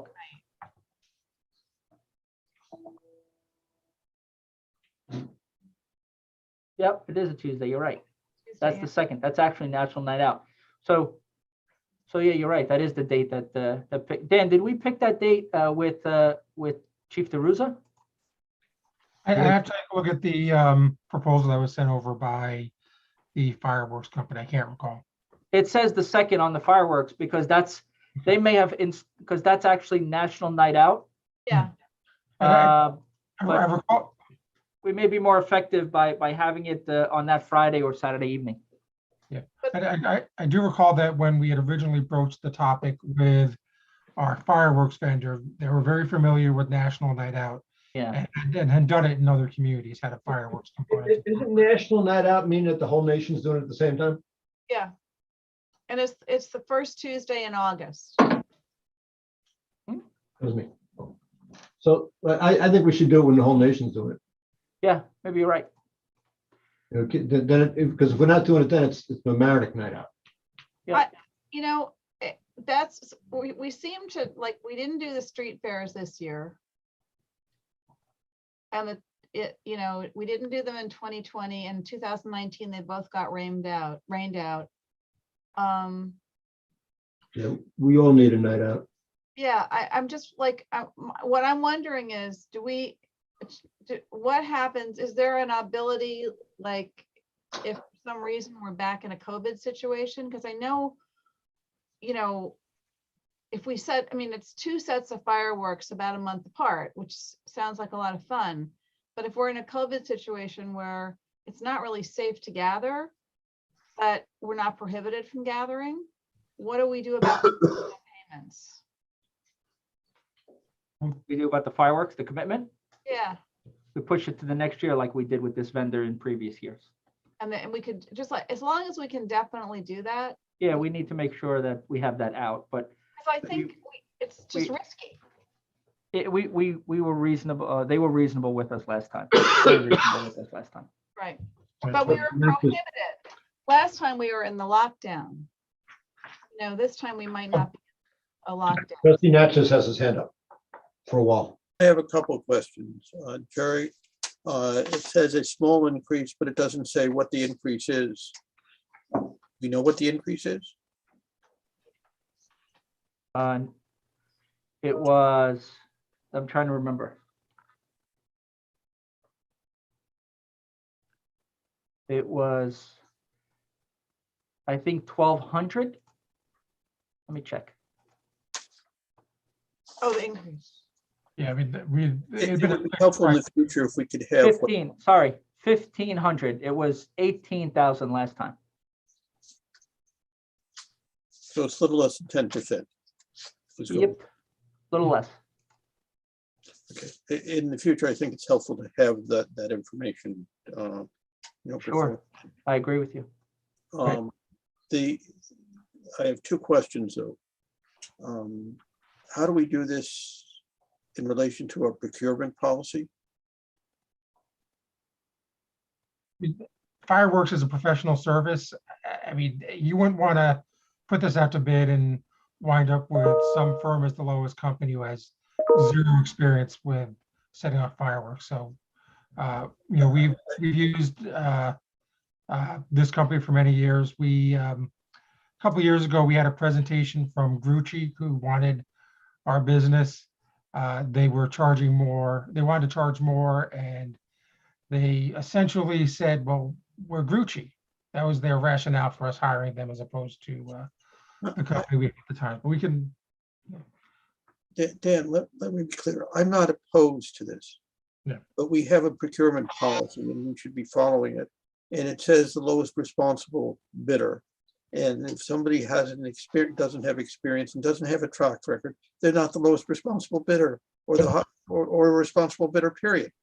So, But then the procurement policy doesn't cover professional services. That's how he started his is paragraph. Correct. And this is a professional service. Yeah, you're pyrotechnic engineers. This is this is not your run-of-the-mill operation. We're not buying fence. It's a Yeah. different, Right, they're buying gravel. situation. This is I purely walk I hear you, and my heart is with you, but I don't necessarily agree antiseptically that's correct. And I think we need to look into that. You want to, but if you want to, if What's it- you want to change, No, you want I'm to change the procurement policy to have professional services out to bid? not rewriting the procurement policy. Yeah, that's a little bit of a problem for us. Yeah, we're not rewriting the procurement policy. No, This is the professional services. It's about understanding the procurement policy. I think I understand the procurement policy. We wouldn't be having, But let me finish, thank you. It's a question of whether or not, the interpretation that this qualifies is the question in my mind. Beyond that, I'd like to make sure that the contract has an escape clause for issues like COVID. And for the professional, or for the night out, what other things have other communities done to make it more successful? Some communities have had a car show. A lot of communities bring down food trucks. Other communities have had demonstrations, like equipment demonstrations. Fire department typically has put them on in the past. And really, it's the initiative and the intent is to attract younger high school kids, 20-something-year-old, so that the police and public safety can connect with these individuals, with these young people at a younger date. So they have these. That wasn't the question? No, partially. I support the whole concept of it. What I'm trying to get to is what else has been done. In the past, rather than having it during a weekday, we've had it on a weekend on a Saturday with a rain date on Sunday. And that has attracted far more people in the past than not, and allowed a lot more connectivity of all ages with the our first responders, and I think that would make more sense. If fireworks, I guess, is an approach, but that means it has to be dark at night, which means you're not going to have much interaction with other people, in demonstrations, etc., unless you light up the whole place, and that defeats the whole purpose of the fireworks. So I think, while I'm not objecting to the idea, I don't know that we've thought it really well out as to how it interacts and makes it better. All right, so you would attract the kids to the park around 2:00. Attracting kids to the park early afternoon would give them the ability to interact, see the demonstrations, and then around 8:30, 9:00, 9:15, 9:30, that's when the fireworks, and then at the end of the fireworks, it's over. Similar to the carnival and how it opens up, mid-afternoon on 4th of July. I understand, and the carnival is an ongoing thing, and most people come for the fireworks at the end, not for the carnival. So if what I'm suggesting is, I don't think the idea is bad, but I don't necessarily think it's accomplishing what we really want to accomplish, and I think we probably should think that through. okay. It's National Night Out. This is the National Night Out, that the whole country's doing. So it's not going to be a weekend night. It's going to be National Night Out. As I said before, we do it on a weekend, it'll be Mamaroneck Night Out. It won't be National Night Out. We won't be participating in that process. This seems like something that's a good idea. I understand you have reservations. Is there consensus to do this so that the staff can move forward? Rather than having these discussions ad nauseam, because we have a lot on our agenda we have to take care of. I think Yeah. I think it seems fine. I mean, I understand what Dan is saying, but it is August. It's the middle of summer. Yeah. And it's like a second, it's like you getting ready to wrap the summer up. So I think it might be nice. All right, so we have a consensus to move it. Yeah, is it gonna be the same $19,000? Is it gonna be a more limited fireworks show? That's part not clear. The contract doesn't talk about how big the show is. That's one of the questions the vendor had. Right. So either it's the same show as 4th of July, or we scale it down and we get a different quote. Basically, it's open so that we know what kind of a budget the board is interested in utilizing. What are we asking for? A 4th of July, a 75% 4th of July, and a 50% 4th of July? Okay, we can ask them for that. Just see what he comes up with. So we have an array. And then I assume that there'd be other activities in the park earlier in the day, Yeah. part of this. Yep, there'll be other activities in the park. Recreation gets involved, police, obviously fire, they all get involved. Okay. All right. All right, what we're gonna zip to is the new business that has to be on for the regular meeting tonight. You'll see that on your agenda. It's in bold. Variant audio recording system. I know the police department is very desirous of this. The system that they have now is not supported and is on its last legs. And this is a very important system, obviously, for the police department to record and properly store both radio transmissions and telephone calls coming in and out of police headquarters and 911 calls. Has everybody seen this? Yep. Yes. Any questions, concerns about putting it on a regular agenda? Are there other companies that do this? This is the vendor that we've been using. They're on state contract. They're very happy with the product. I mean, I'm sure there are other companies that do this, but they've identified BEI and the variant system as the preferred system for the. The clerk treasurer wants to answer that too. Dan, it's hard to go to another company because the data is encrypted. I'm sorry, I can't hear you, Augie. One more time. Go to shift to another company because the data is encrypted. So in essence, if you do get another company, you would have to have two systems on standby for the next 5 years, as long as you have to keep the data. So, but this isn't the same company. This is a different company product. It's the same vendor, but not the same. In the same company. Wait till he finishes, Augie. Go ahead, Augie. Dan, I'm sorry. This is the same company with a different piece of software, but their software is proprietary, and you can't transport that data onto another piece of software or another company per se. I understand that, but we have software A, which is no longer in use, correct? I'm sorry, it's reached its useful life and it can't be extended, correct? Correct. Okay, this is software B, not the same software, not the same company, it's the same vendor. This is that is using a different software. It's the same company. It's a variant system to a variant system. Right.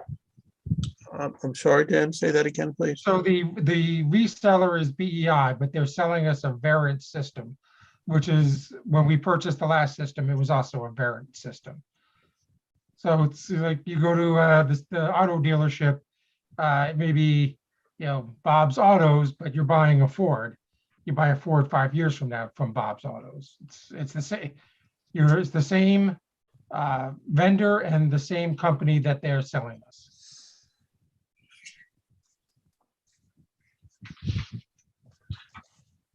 Okay. Thank you for that explanation. Anybody else have questions or concerns? No. I spoke to the chief about this. She says it's like a mission critical piece of equipment.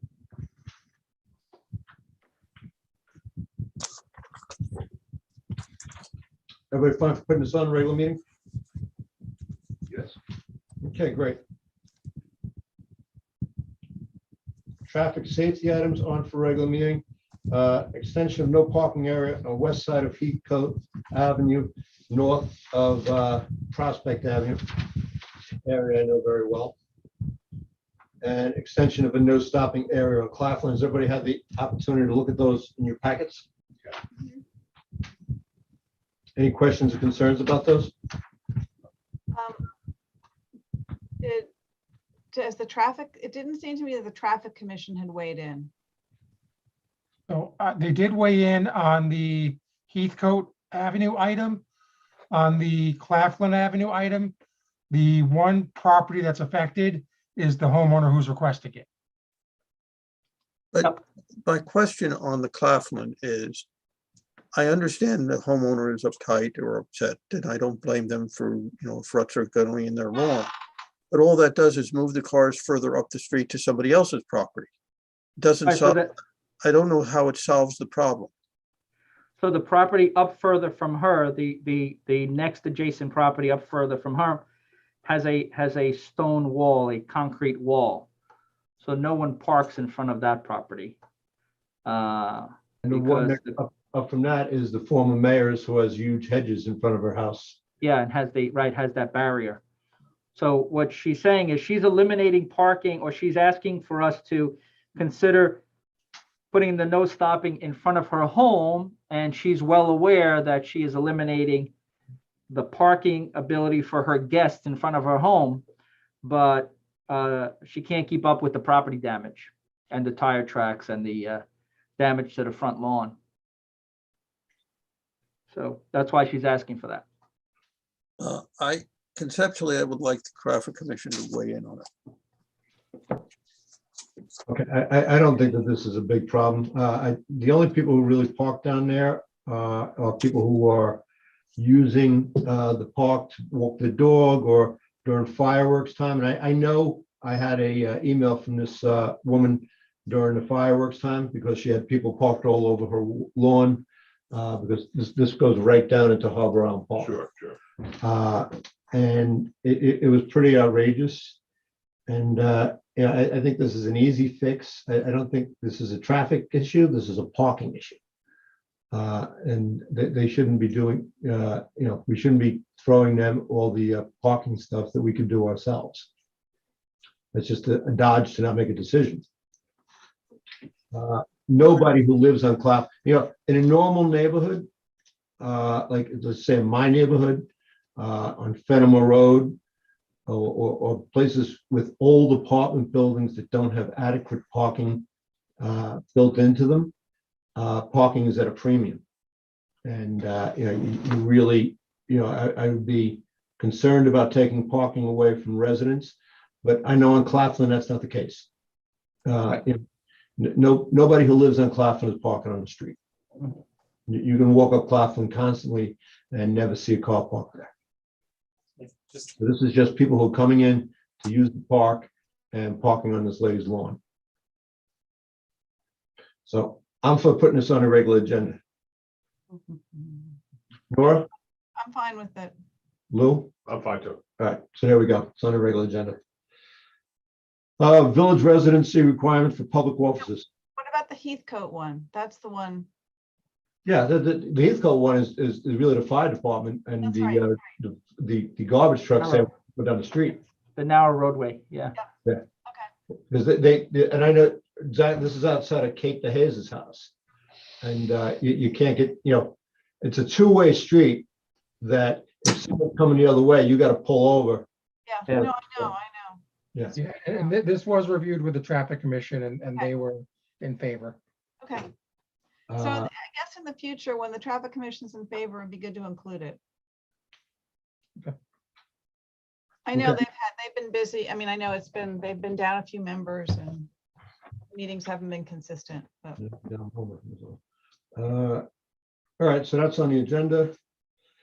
village residency requirement for public officers on for regular meeting to schedule a public hearing.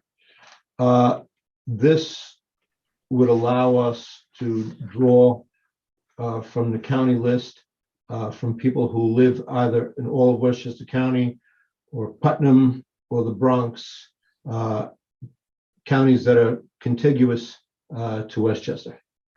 Jerry, is that right? That's correct. And in fact, civil service will not allow us to appoint off of a list unless this is amended for our building department staff. And as some of you may know, Charlotte has moved on to another community, as well as Mr. Tom Glass, who they were both code enforcement officers. Is Rockland considered contiguous? I think it would be, yes. Yeah, because I guess the bridge does that. That connects them. I mean, I had just sent an email today. I think that we have to change. I think that we have to 48.3 is village clerk, and clerk treasurer is the header on it. So we have to conform, we'd have to modify the law to conform it to include all these categories. I know we're repealing the law we adopted last year to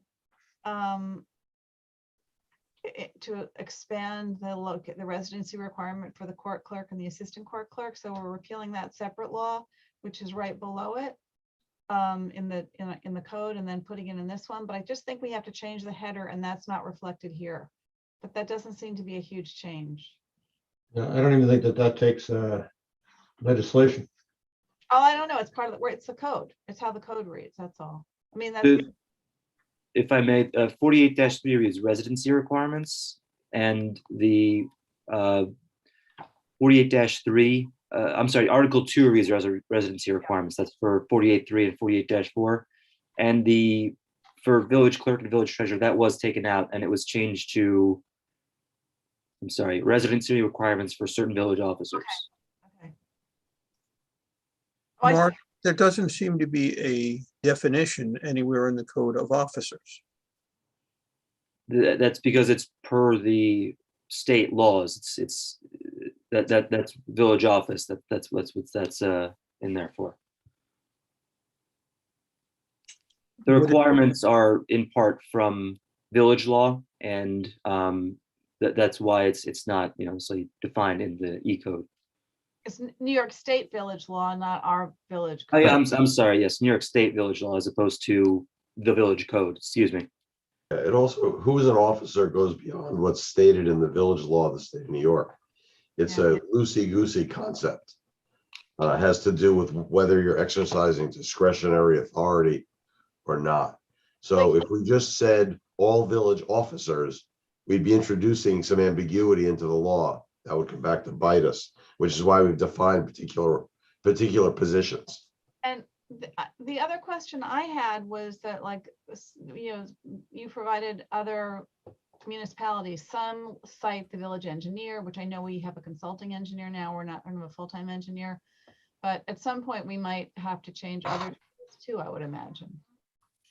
Yeah, I mean, we've been trying to, myself, Danielle, our HR director, have been trying to get some guidance from the county, and as I noted, they've been somewhat opaque in giving us any advice or guidance as to who's an officer, what can we have a more global law. So that's why as the law that's being proposed, we know the county would accept for the positions that we know we need to make some hires in the very short term. I mean, this is time sensitive. Yeah. Okay, so let's put this on for the regular meeting.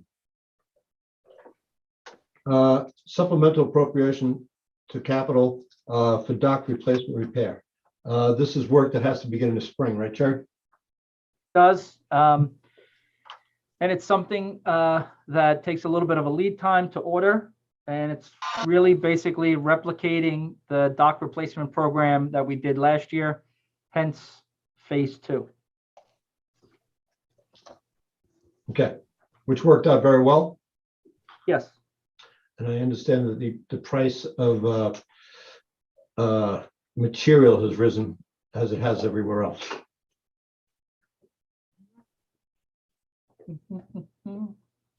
Okay. Anybody have any questions or concerns? Yes. I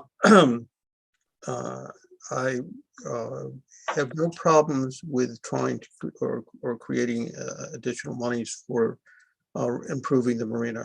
Absolutely none. But I'm very concerned about using southern yellow pine as decking as opposed to composite lumber. It creates a long-term hazard for the village, and will.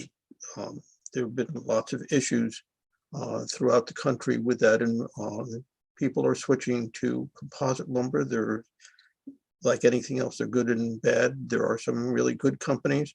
There are facilities in this harbor that have used that for over 10 years without problems. There's virtually no maintenance. You have southern yellow pine, lots of maintenance. The other is that the flotation, I don't know what is being used, but it should be at least adhering to the Hunt Dart test, which is the standard for the industry. So the harbor master and I spoke today about using composite, and we would need an additional $45,000 to that quote in order to purchase composite. And So we're looking at $100,000. And if that's what the board wants to do, of course, we're fine with that. My concern is that if you have somebody who gets hurt or has a slip and fall, you're going to spend more than that.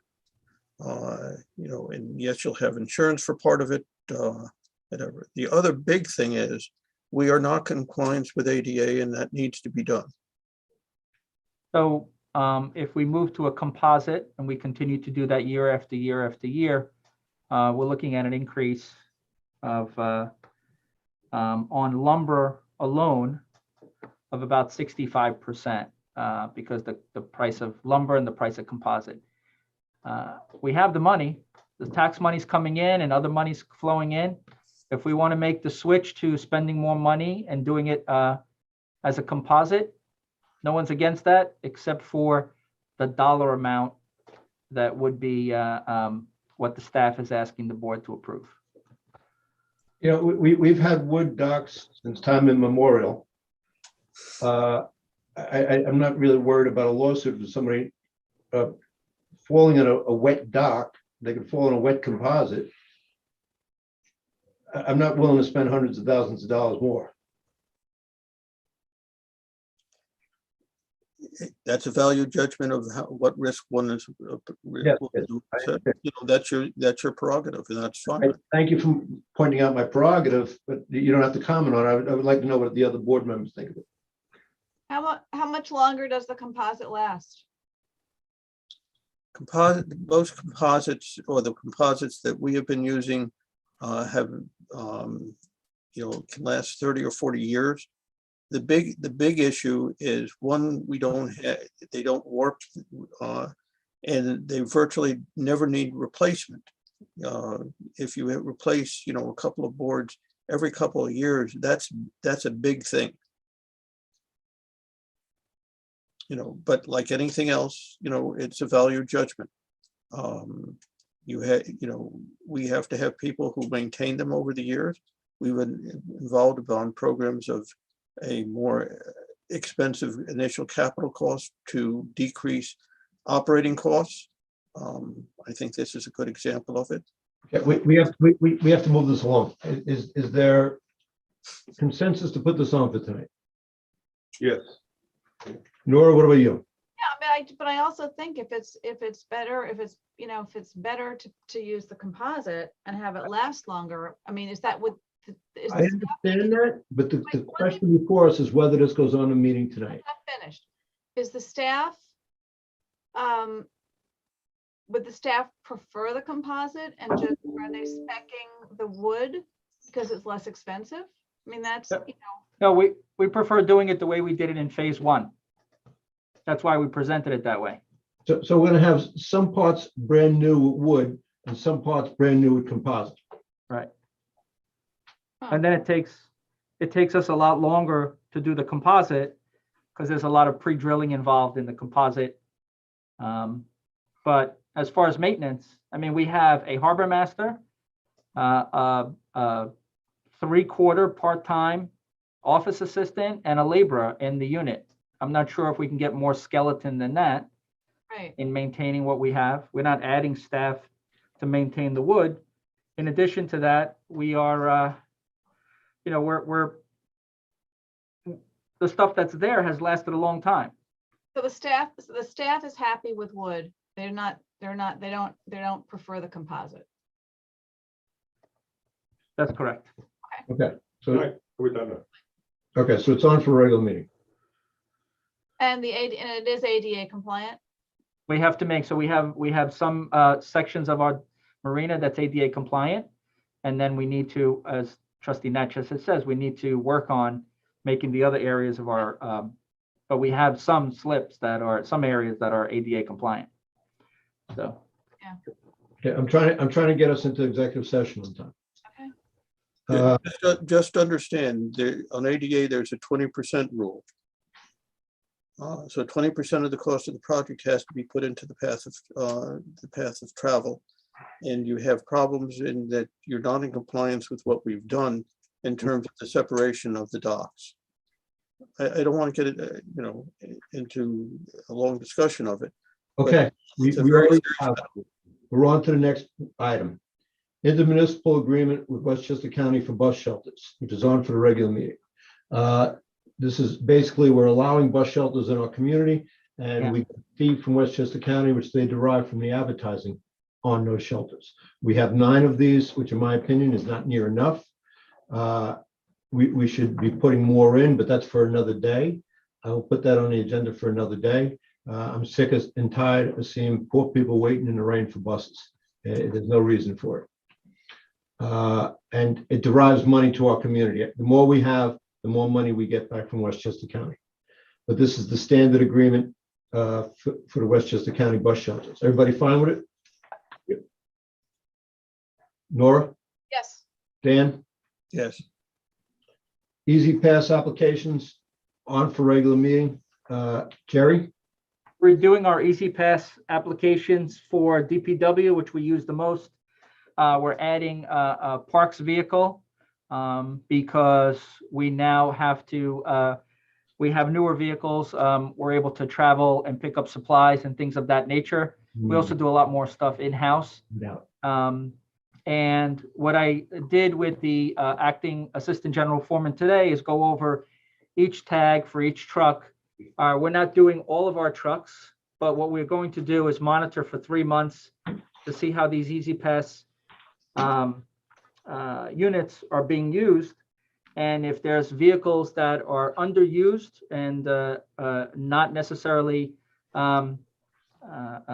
taking advantage of the Easy Pass, then we're going to return those items. What we don't want to do is we don't want to get into the problem of adding Easy Pass units to our vehicles.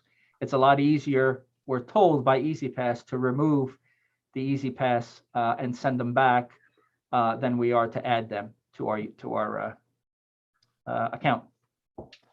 Okay, everybody fine for this on for regular meeting? Yep. Okay. I need a motion to go into executive session for the following items. The first item is executive session 105(1)(e) of the New York State Public Officers Law to discuss matters of collective negotiations pursuant to Article 14 of Civil Service Law. Acting General Foreman and Acting Assistant General Foreman to attend. Jerry, tell them 7:25. 10-4, I will. Thank you. That's one item. Next item, Village Manager EEOC complaint against Board of Trustees. It is anticipated that a motion will be offered into executive session pursuant to 105(1)(d) of the New York State Public Officers Law to discuss matters of ongoing litigation, including labor counsel to attend. The next item is Village of Mamaroneck versus SIAD. It is anticipated the motion will be offered into executive session pursuant to 105(1)D of the New York State Public Officers Law to discuss matters of ongoing litigation. Executive session C, purchase of village-owned parking space at Regatta Parking Garage. It is anticipated that a motion will be offered to go into executive session. Item 105(1)H of the New York State Public Officers Law to discuss proposed acquisition, sale, lease of real property of the proposed acquisition of securities, real property. Okay.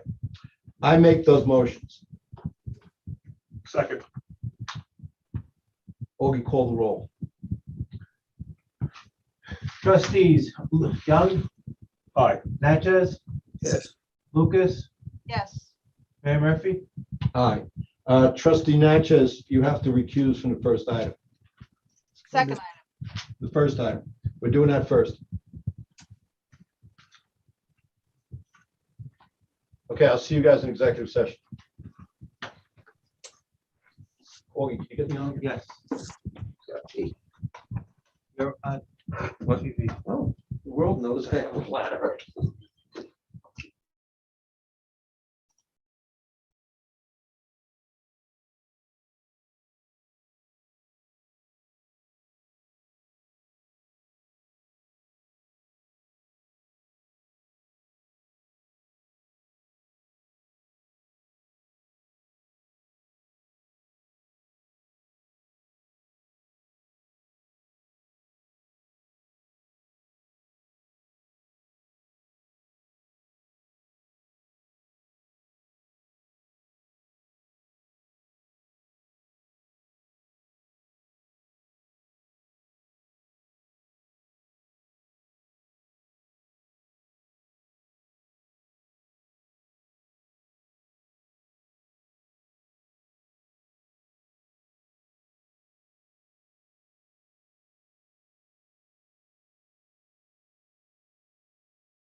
Mayor Murphy asked that I let you all know that the board is running late. They're still in executive session and they expect for it to end soon. Thank you.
Phone is on.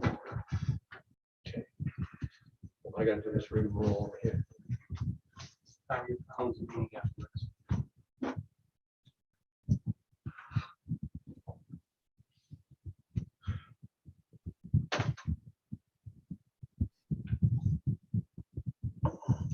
Why did this guy wear a white shirt?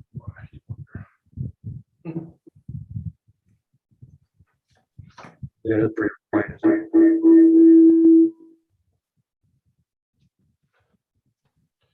Okay.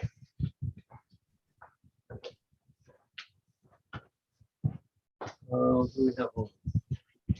Nora, me, him. Ooh.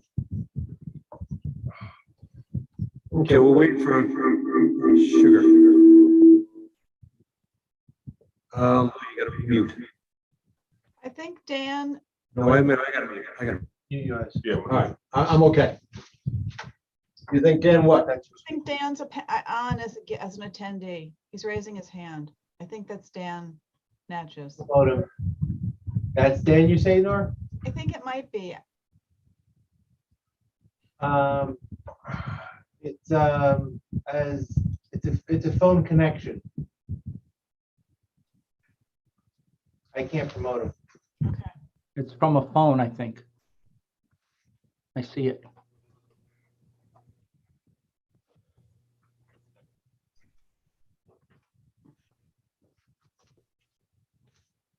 He's off now.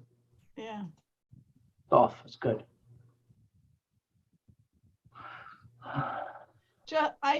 I don't think we have, I just sent an email. I don't think the residency requirement is on for scheduling a public hearing on the agenda. I think we have to add it. It's not on the agenda I printed out. You're right. So we'll add it. Yeah, okay. Aye.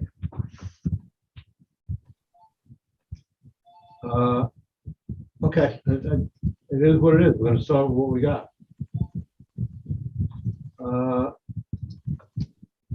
Good evening. Wait, Dan's calling me. I'm gonna just wait 1 second. Okay.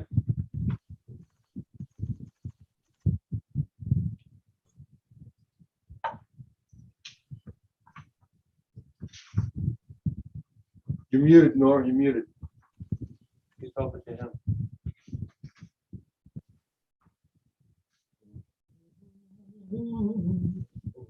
That was Dan. He's been trying to call Augie.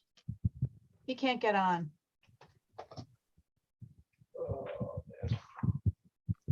You're more skilled than I am. Okay, what movie? Who are you who is so skilled in the ways of science? I don't know. What was it? Monty Python? Holy Grail?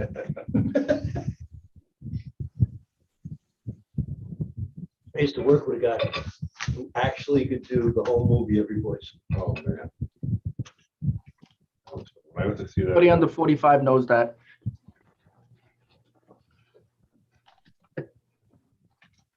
Funniest Broadway play I ever saw.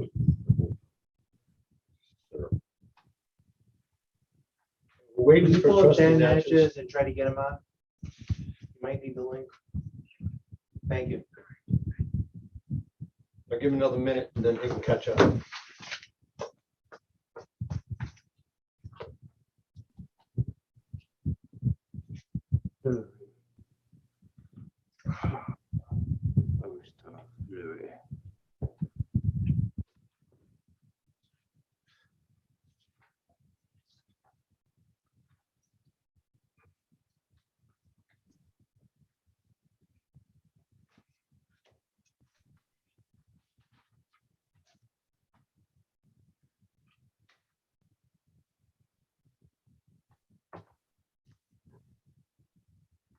Somebody tell a joke. Mayor, what flavor seltzer are you drinking tonight? Jerry? I'm an original. Original. I don't like flavored salsa. That's all I drink. I only drink soda when I'm here because, you know, I get away with it. I haven't had a regular, anything, I used to drink a lot of Diet Coke. I haven't had one in 7 years. Wow. All right, I'm gonna start. Good evening. Welcome to the Village of Mamaroneck Board of Trustees meeting for the 10th of January, 2022. Please join me in the Pledge of Allegiance. Just to close the work session.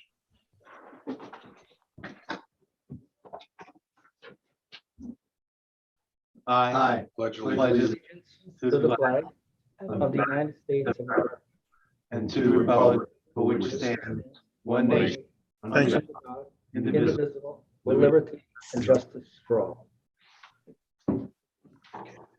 Before I open this meeting, I need a motion to close the work session that we just ended a little while ago. So moved. Second. Okay, Lou, second. All in favor? Aye. Now I need a motion to open this Board of Trustees meeting. So moved. Second. All in favor? Aye. Now I need a motion to adopt the agenda. We need to add an item. Yeah, how we do that is through, I will add an H and I as we go through. Right, so let's adopt it as we're going to amend it. Yeah, we vote on that amendment, Right, Ed. Okay. So you need a motion to adopt the agenda. Motion to adopt the agenda. second, Call the roll, Augie. Trustee Young, Aye. Natchez, Yes. Lucas, yes. the four, Aye, yes. Murphy. No. Communication to the board, round one. Mayor, Okay. you have presentations first. Oh, Jesus, thank you. Thanks for reminding me. Tonight, we are going to give a nice remembrance to people who served on our boards and committees and who are leaving their volunteer work of the village, many of whom will go on to other volunteer opportunities, either for the village or for other not-for-profits in the community. And tonight, I'm just going to read out their names, the members, boards and committees who are retiring, as it were. Begin with Abby Roberts from the Zoning Board of Appeal, Larry Cohen from the Board of Architecture Review, Athena Makish from the Board of Architecture Review, Jefferson Megan from the Board of Ethics, Michael Newgard from the Board of Ethics, David Salco from the Board of Traffic Commissioners, and he was the chair, Lucia Satavito from the Board of Traffic Commissioners, Karen Klingman from the Board of Karen Klingman from the Board of Traffic Commissioners, Sharon Torres from the Board of Traffic Commissioners, Shannon Purdy from the Board of Traffic Commissioners, John Campbell from the Budget Committee, David Styler from the Committee for the Environment, Maria Corsu for the Committee for the Environment, Jacqueline Mayer from Arts Council, Heather Capel from Arts Council, Carrie Nelkin from Arts Council, Violet Usida Linder from Arts Council, Paul Ryan from the Flood Mitigation Advisory Committee, Maria DeRose from the Flood Mitigation Advisory Committee, Andrew Maggio from HCCMC, Seamus O'Rourke from HCCMC, Martin Hain from HCZMC, John Verney from the Planning Board, Randy Rabinowitz from Recreations and Parks, Manny Ennis from Recreation and Parks, Dan Magocius from Recreations and Parks, Wendy Zolan from Tree Committee, Sean Gormley from Tree Committee, Henry Davis from Marine Education Center, Brandon Lewis from the Marine Education Center, Eddie Gottman from the Marine Education Center, and Carolyn Jaram from the Marine Education Advisory Center. We thank all of these folks for their good service to the village. We wish them well, and I'm sure many of them will find other volunteer opportunities for the community. Thank you all very much for everything you've done. You should receive a remembrance from the village in the mail, suitable for framing. The next up is communication to the board. First hand up is Hillary Short. The time limit of 5 minutes. Ms. Short. Or can you promote? No, you have to promote me. I have to promote you? Yep. Well, I'll just do it. Or Hillary, unmute yourself. Hi, I'm Hilary Short and I live at 151 Fenimore Road. Welcome, Lou, to the trustees. I'm looking forward to engaging with you, and I already liked what you've had to say. And thank you, Jerry, for all the forward-thinking suggestions you put forward. I had a few things. One, when is the crosswalk at Prospect and Fenimore going to happen? 2, when is the dog park at Harbour Island going to happen? And 3, I know I sent you all an email. I'm very concerned about this Life Church New York going in at the CVS. I did do a little bit of digging. The pastor has done an information thing on Instagram, and it's really interesting that he has had 3 previous locations in New York State, I presume, that haven't worked out. And this is his long-term permanent location that he's been looking for 10 years. And he promotes it as having 500-seater auditorium, and that we have 500 free parking spaces on offer behind and in front of it on a Sunday. And that there is a kids section, which I don't know what that involves. I did look at the church. It was started in Tennessee by this couple that were missionaries in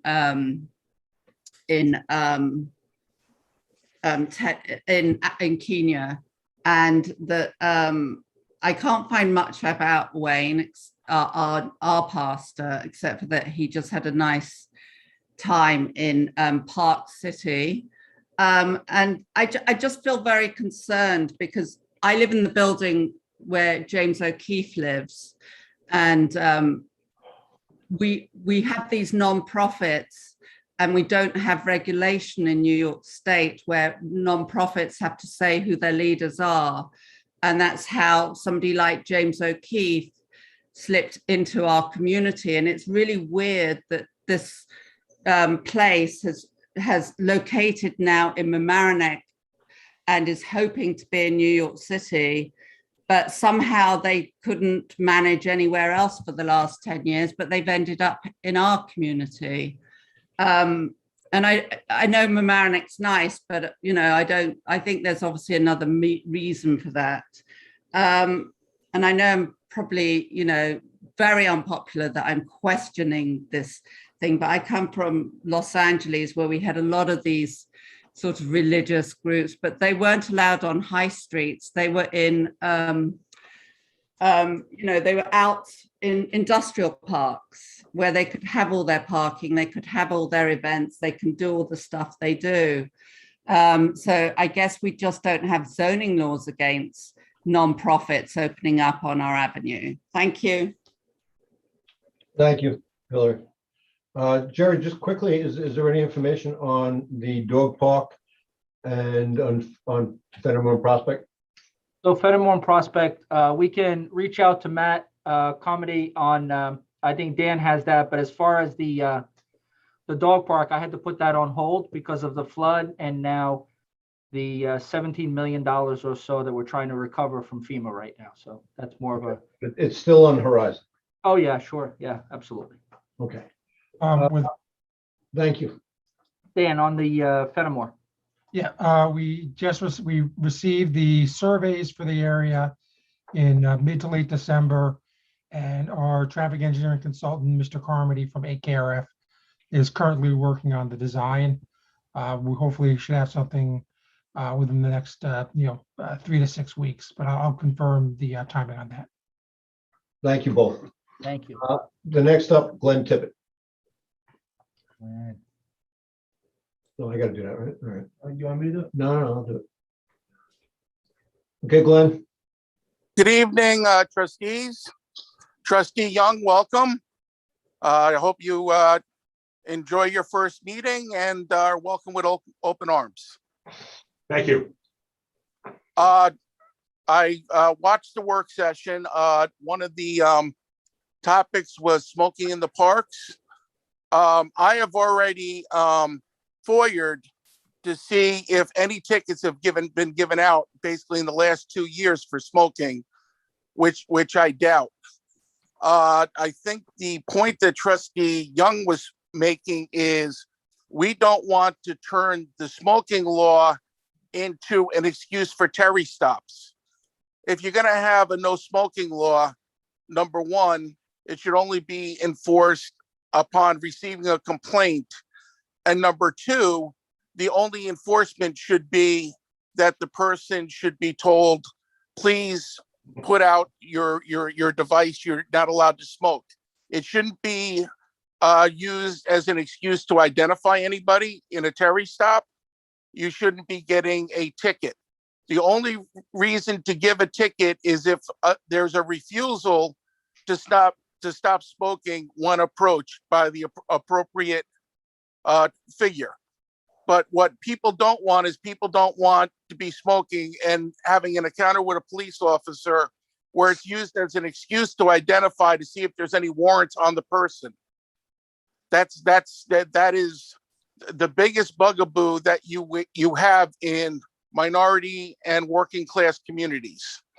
So you can adopt a no smoking policy, put up all your signs and such, but as enforcement, number one, unless somebody actually has a complaint, shouldn't be going out looking for smokers. And number two, if there is a complaint, the only thing that should happen is somebody goes down, identifies themselves, says there is an ordinance, please put out whatever you're smoking.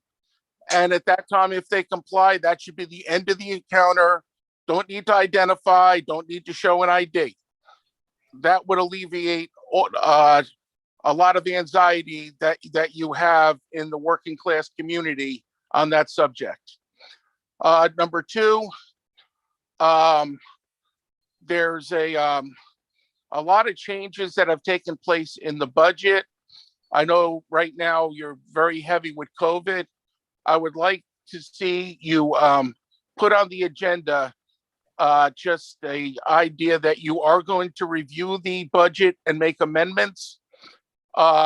Maybe reach out to the budget committee, and then the following meeting, make whatever adjustments you have to that need to be made in the budget to bring it into compliance where it is actually your spending actually is. So I would ask that you put on the agenda for next meeting that you're going to review. You'll review the budget. And then the following meeting, ask whoever you want to assist. And then the following meeting, have the recommendations made to make budget adjustments as you would do over the normal course of time now. Number three, the housing. There's one thing with the floods. A mitigation is I'd like to see the village pass a amendment to the zoning that anybody who wishes to raise their property foot for foot up to 15 feet can have that extra in the height of their building, give them that extra height in their building. So if I have a height limit and I raise my house 12 feet, I can build my house up an extra 12 feet. So I'm not turning my house from a 2-story house into a ranch style house. I think that for people who want to get out of the floodplain and afford it, there's people in the village who would like to be able to raise their house an extra 12 or 15 feet to get out of the floodplain, but can't do it because simply they'd be losing a floor. And to alleviate that problem, if you want to raise your property 15 feet, we will let you height requirement go up 15 feet. What you would do is you would help both single family, multifamily, and anybody looking to build some kind of an apartment building. That way they're out of the flood, they're above the flood. You'd actually create some parking. And then if you want to put in as part of the law, you have to do water retention, and half of underneath your building has to be impervious surface. You can add that to it. But this at least allows people who own properties in the village of Mamaroneck the opportunity to get out of the floodplain without losing significant living space. Thank you, Glenn. Glenn, I'm going to send the flood committee, not the flood committee, I'm gonna send the budget committee, the expense control report parameters that Augie sends out every 2 weeks. When you look at them, some of your questions will be answered, but thank you very much for your input tonight. Yeah, I have looked at that. That's why I said there are some adjustments that need to be made. Thank you, Augie. Okay. Public hearing. Public hearing, a continuation of public hearing, PLLI 2021 FEMA letter of map revision. What? She went already.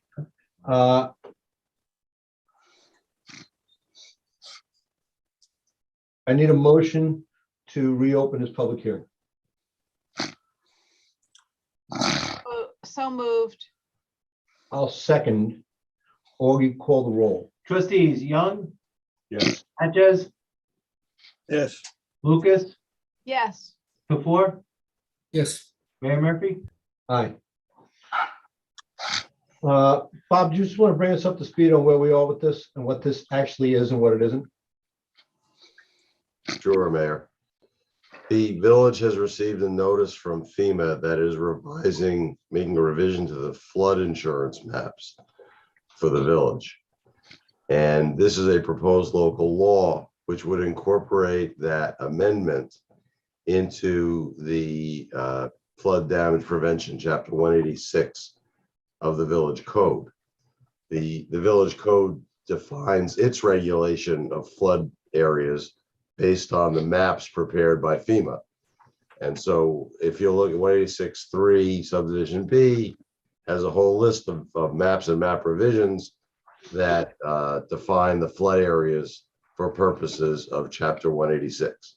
So this would incorporate this map revision into the chapter 186 as the village board routinely does. Thank you. And this has been since time immemorial, how the village has. Well, time immemorial may be a little bit of an overstatement, but if you look at the code, the village has been doing this since 2007. Did 3 of them in 2021. So it's the usual course.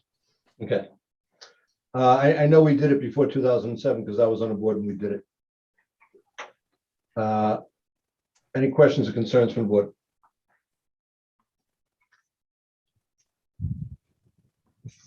Okay.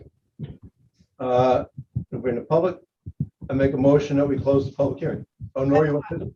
Yeah, I have a question. So I know that FEMA is in the process of updating our maps. What happens if it updates our map and this is different? They'll send us another map amendment and the board will incorporate it. No, I mean, but they're updating like the entire community map. So- I mean, it's a slow process, but I think I can probably, Bob, if you let me, because the maps were last updated in 2007.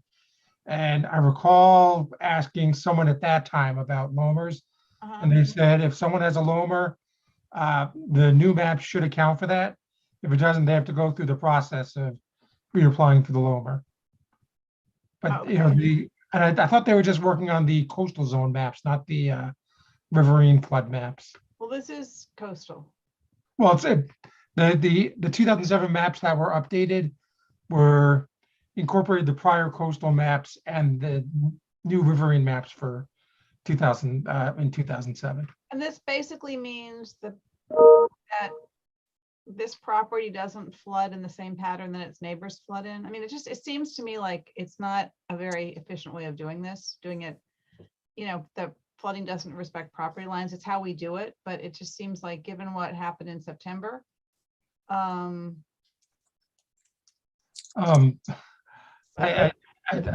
Wait.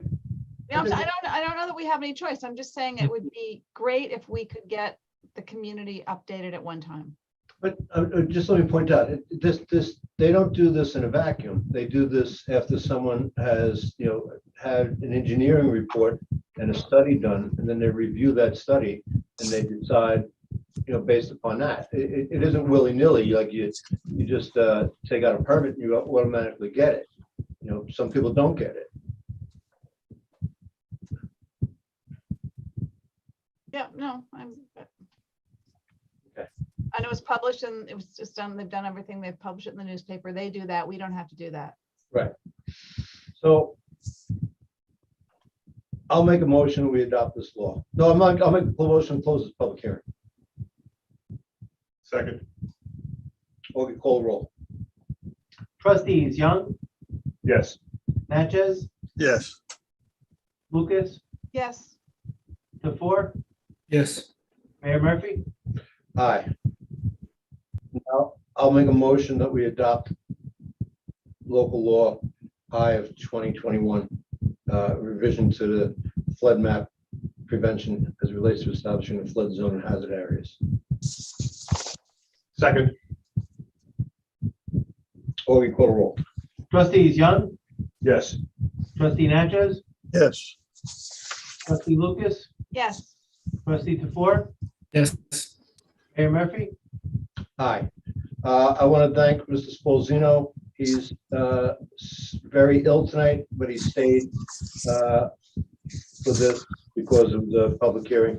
And Mr. Spolzino, I hope you feel better Thank and you, Mayor. you're even. And good Thank luck. you all. Good night. take care. Thank you. Yeah, Bob. Okay. Thank you all, and there's another law in the books. Order the bills, time limit on comment, 5 minutes. So this is, we go to 2A. Budget transfers. This is taking $3,000 from Parks Contract Services and putting $3,000 to Parks Seasonal.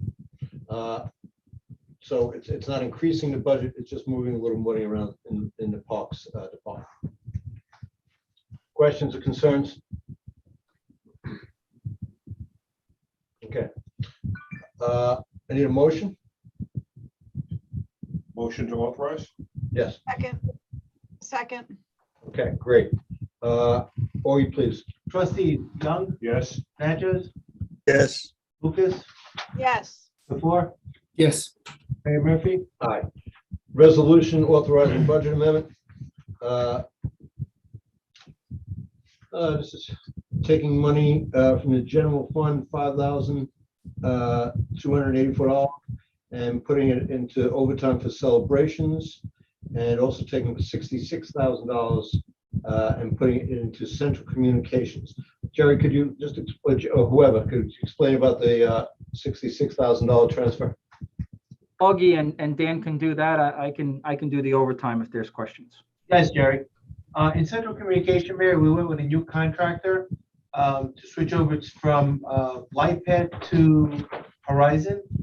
All of the contracts, services have not completely been switched over. At the end of this month, they effectively will be.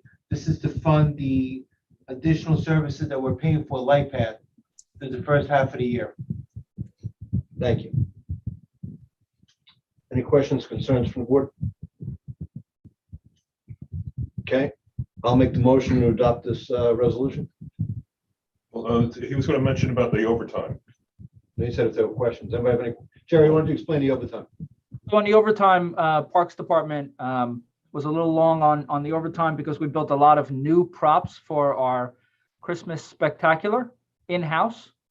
We probably saved ourselves $15,000 by building them in-house. We also had a very successful turkey trot this year, where we needed to make sure that everything was spruced up. And so that's where the overtime was. Jerry, did the turkey trot have a net surplus or a net deficit? I don't know. I don't recall offhand. I'll check for you and get back to you tomorrow. I don't remember. I'm pretty sure he said it had a surplus. I think it was a surplus. I Tom, don't you're on mute. Yeah, Jason sent out an email about it, I don't remember exactly. So Yeah. I'll look at the email. but I know we were in the black. Good. All right, I made the motion. I need a second. Second, All right, Augie, call. Trustees Young, yes. Natchez, Yes. Lucas, Yes, DeFour, Yes. Mayor Murphy. Easy Pass resolution. Jerry, you want to explain this quickly? So we're redoing our Easy Pass application due to some issues at Public Works. In the leadership positions, we were, our Easy Pass canceled out because we only had one person getting the emails. We've since tried to correct that. And so we're redoing it now, and we're looking at it more comprehensively, and to make sure that we have our Easy Pass, because right now we are paying by mail, and that's causing all sorts of issues. And I explained to the board some of the changes that we're making, and that we plan on making with the Easy Pass. Okay, any questions or concerns? No. Someone want to make a motion? so moved. Easy Pass is great. Second, Okay. Lou is really just filling right in to Kelly's job of motion second along the door. Good. Augie, call roll. Trustees Young, yes. Natchez, Yes. Lucas, Yes, DeFour, Yes. Mayor Murphy. Yes. All righty. Abstract of audited vouchers. And tonight's total in front of us is, pardon me, not being ready, $487,995.58. Questions or concerns from the board?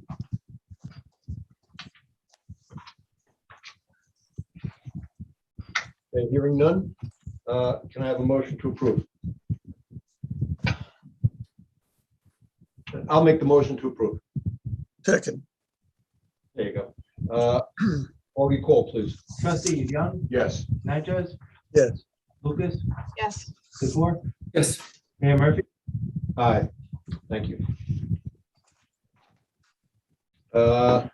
Old business, we're holding off on that. Resolution adopting corrected Board of Trustees meeting calendar. Have you all had a chance to peruse the meeting calendar for next year? Yep. Any questions or concerns? Okay, need a motion? Motion to adopt? Motion to so adopt. moved. Are you second or Lou made the motion? Second, Augie, please. Trustees Young, Yes. Natchez, Yes. Lucas, yes, DeFour, Yes. Mayor Murphy. Aye. Okay, resolution, execution of NICE information recording, information recording contract for the police department. This is very important equipment for the police department, so they record all their police radio transmissions, record all the phone calls to the police headquarters, record 911 calls, and then categorize them. And it is an essential part of police work these days. Any questions or concerns? We talked about this in the work session. Okay, Glenn has his hand up. I got it. Yeah, good at this. But did you take the power away from you? You took the power? Yes. I saw that we also got a grant for the body cameras. Does this vendor also offer cloud storage that we're going to need once we start to incorporate the body cameras with the police department? Thank you.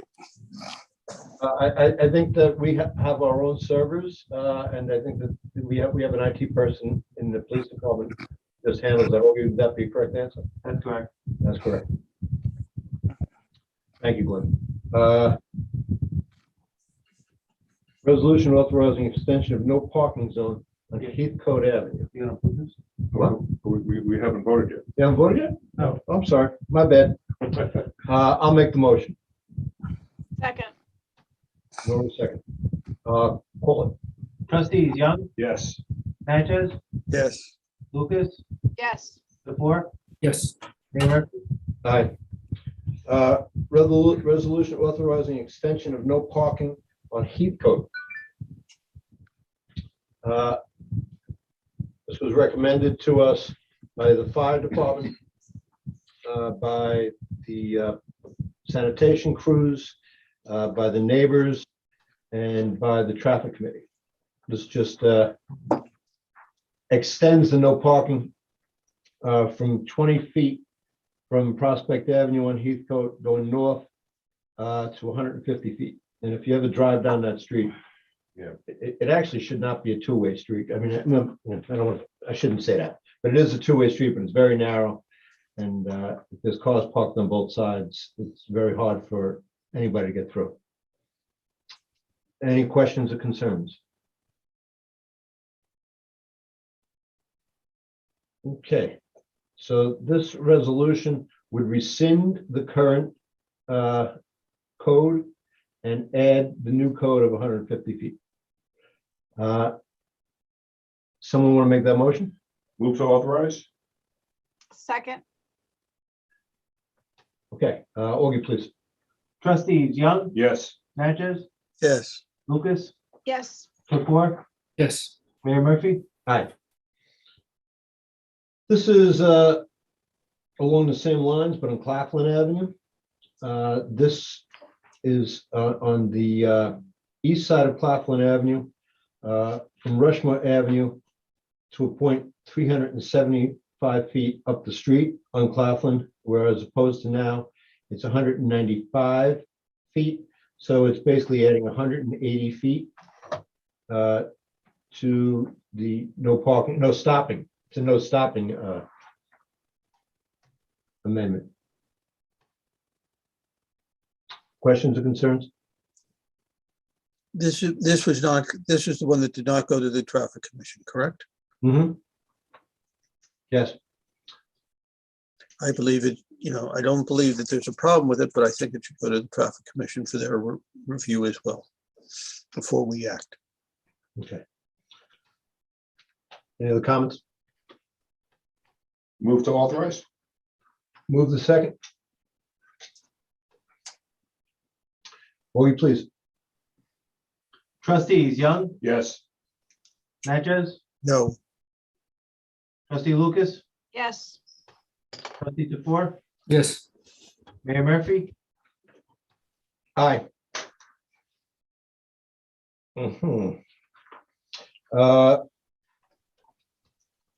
4E. Authorizations of resolutions to accepting donations from Marine Education Center for Touch Tank and Harbor Island Park. And we have a voluminous list tonight, and I will read off the generous folks who have donated a lot of money to the Marine Education Center. Samuel and Laura Hines, $525. Allison Stabile, $700. Peggy Jackson, $60. Henry Davis, $175. Bradenson Goldberg, $200. Kevin Lorna, $200. Rafferty Family Private Foundation, $1,000. Helen Rafferty, $100. Graham and Megan Guda, $220. Steve Otis, our state assemblyman, $120. Jason Escaro, $120. Ann Scala, $200. Alexander Ladd Horn, $100. John O'Sullivan and Colleen Galvin, two nice Irish names, $100. Peter Egley, $100. Victor Pasav, $100. Catherine and Michael McManus, $1,000. And John Cuddy and Nina Rescio, $50. And that they raised a lot of money for the Marine Education Center. We want to thank them. And I always like to give them a plug. If you have small children, they would really get a kick out of it. And even if you don't have small children, it's a great place to visit and to spend some time and learn a little bit about the Long Island Sound and the nature that surrounds us therein. So I'll happily make a motion to accept those donations. Second? Glenn has his hand up. Glenn, you have your hand up? Yeah, just a couple of quick ones. Are they now raising money for a touch tank, or are they raising money for the saltwater fish tank? Because I thought they had gotten the touch tank already. No, they're raising money for the touch tank. That's what it says here. Okay, and how much money have they raised, and how much money do they have left to get the touch tank? I don't know. Okay, just to let the people out there to encourage, and let's get her done. Okay, bye. Okay. Roll call?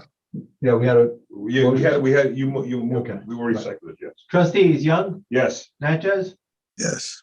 Lucas, Yes. Tefor, Yes, thanks. Mayor Murphy. aye. Next is a resolution authorizing an amendment to an IMA with Westchester County for bus shelters. The Village of Mamaroneck has 9 bus shelters that are put up in conjunction with Westchester County, which operates the Beeline bus services. I think when I was with the town of Mamaroneck, we were getting $1,000 per shelter.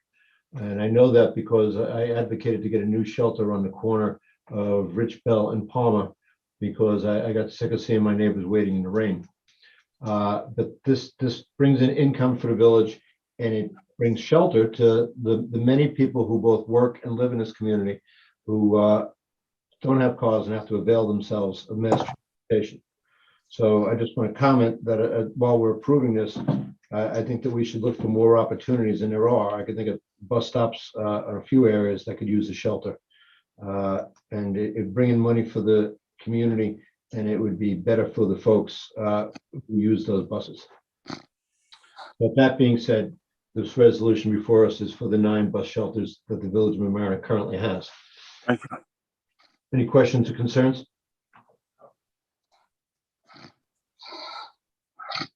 So moved. Nora made the motion. Oh, well, second?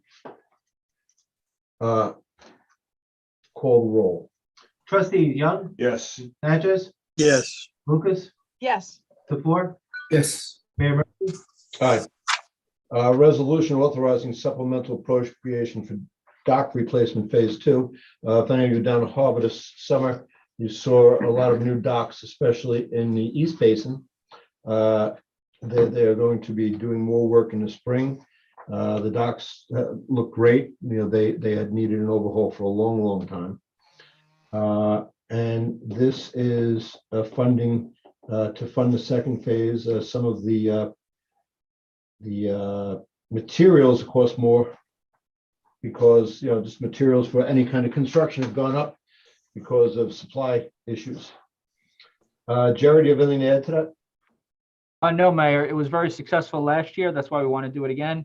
I do commend the staff for willing to do work in-house. We really appreciate that, and I know we're saving a lot of money. Yeah, but both the parks and the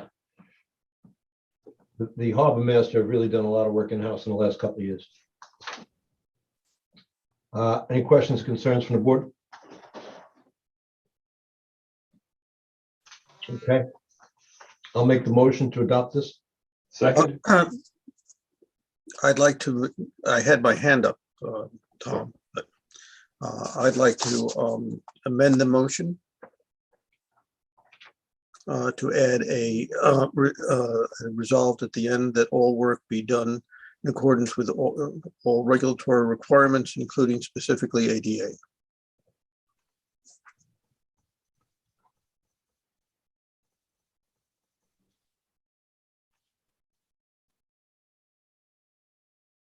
Okay, I don't hear a second. So I'll make a motion on the original resolution. second, Or we call roll. Trustee Young, yes. trustee Natchez, No, trustee Lucas, Yes, trustee Tofor, Yes. Mayor Murphy. Aye. The next item is item H, to add an item to the agenda. so moved. Second, Second. Or we call roll. Trustees Young, yes. Natchez, yes, Lucas, Yes, Tofor, Yes. Mayor Murphy. Aye. Norm, having a brain freeze. What was the, we're adding the, we're scheduling a public hearing on the law to modify to expand the residency requirement. thank you very much. I had like a total brain freeze there. So I need a motion to schedule a public hearing that we're gonna put on the agenda to schedule a public hearing to expand the residency requirements for certain officers in the village of Mamaroneck. The backup is on the work session. Mhm. So you want to make the public hearing last meeting in the month, because I think this is time sensitive, January 24th. January 24th. So moved, I'll make that motion to schedule that public hearing for January 24th. Who did? I did? Okay, I just went. I thought I did. Oh, Lou did? I'm sorry. Okay, Okay, Second, so it's motion and seconded. Yes. Call. Trustees Young, yes. Natchez, abstain, I have no information on it. trustee Lucas, Yes, trustee Tofor, Yes. Mayor Murphy. Aye. Communication to the board, round two.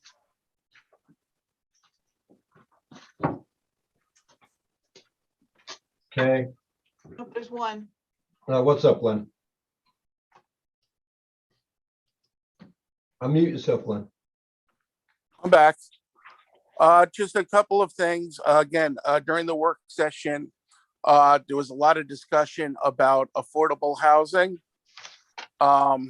Once you get more into the deeper into what you're looking to do, I wish that you would start to refer to a actual cash range as opposed to a percentage range, percentage numbers of what the medium income is, because nobody knows what that is. I would, I'd rather, you turn around and tell people this is what it actually means when it comes down to dollars, who's eligible and what money range you're looking at, both rent and subsidy. Lastly, just to touch again on the subject of the budget, there's nothing crazy about the budget. It's just that There's a lot of categories that are over in the budget. There's a lot of categories that are going to be coming in under in the budget. And it just needs to be adjusted to reflect what the actual revenues and expenses are. For example, we're over $57,000 on our police details. On the other side of it, we're 97% of the overtime that we would give the police officers. Therefore, you'd probably have to adjust $100,000 to each side. It's revenue neutral, but it reflects what the actual revenues are from the police details, because we're sending out a lot of police details, and it reflects the overtime.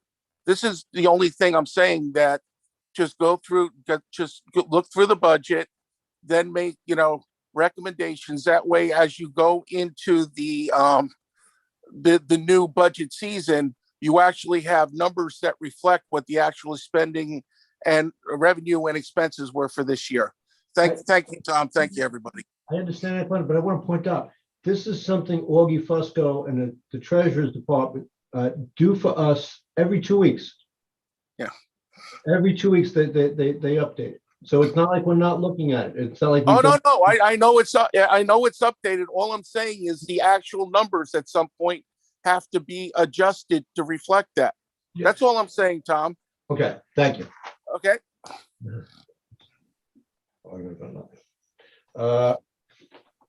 Report from the village manager. Mayor, 2 items for the record. One of them is the 4th of July fireworks contract. The other is the clean vessels, let me get it right, clean vessel grant agreement that we received. Nothing else. Okay, Mr. Clerk Treasurer. Mayor, I have nothing to report. I just want to add, every 2 weeks, we report to the village manager all the accounts that are over budget or under budget. And Yeah. per his guidance, we make adjustments to that, I know. and we show it to the board. We also Yeah. present the monthly financial statement to the board that analyzes all the accounts and variance analysis as well. I know, But Jerry is in the loop on everything that goes on. and as is the board. Okay. And I appreciate that. You know what? And I want to say thank you, because it's a big change. It's very helpful, and it's appreciated. I It agree. wasn't always done that way. Good. I agree. You're right. Report from the village attorney. I'll do it. Filing of LL6 2021 opt out of cannabis. Minutes, board commissions and committees. Minutes of the Board of Trustees session of the organizational meeting of December 6th, work session, regular meeting of December 13th, and an AP minor items meeting of December 27th, 2021. And Sally, thank you for being so timely with the board minutes. You're welcome, Mayor. You're welcome. Euclid. Minutes of the planning board meeting of November 10th, 2021. Minutes of the ad hoc ethics review committee meeting of December 2nd, 2021. And the minutes of the arts council meeting of December 7th, 2021. Okay, that brings us to the end of the show tonight. Thank you all. And I hope you all have a pleasant next couple of weeks. The next time you see me, I will definitely be a grandfather for the second time. Bravo. Congratulations. Good things that happen in 2022. I need a motion to adjourn. So moved. Second, All in favor of adjourning? All right. Good night, Aye. everybody. good night.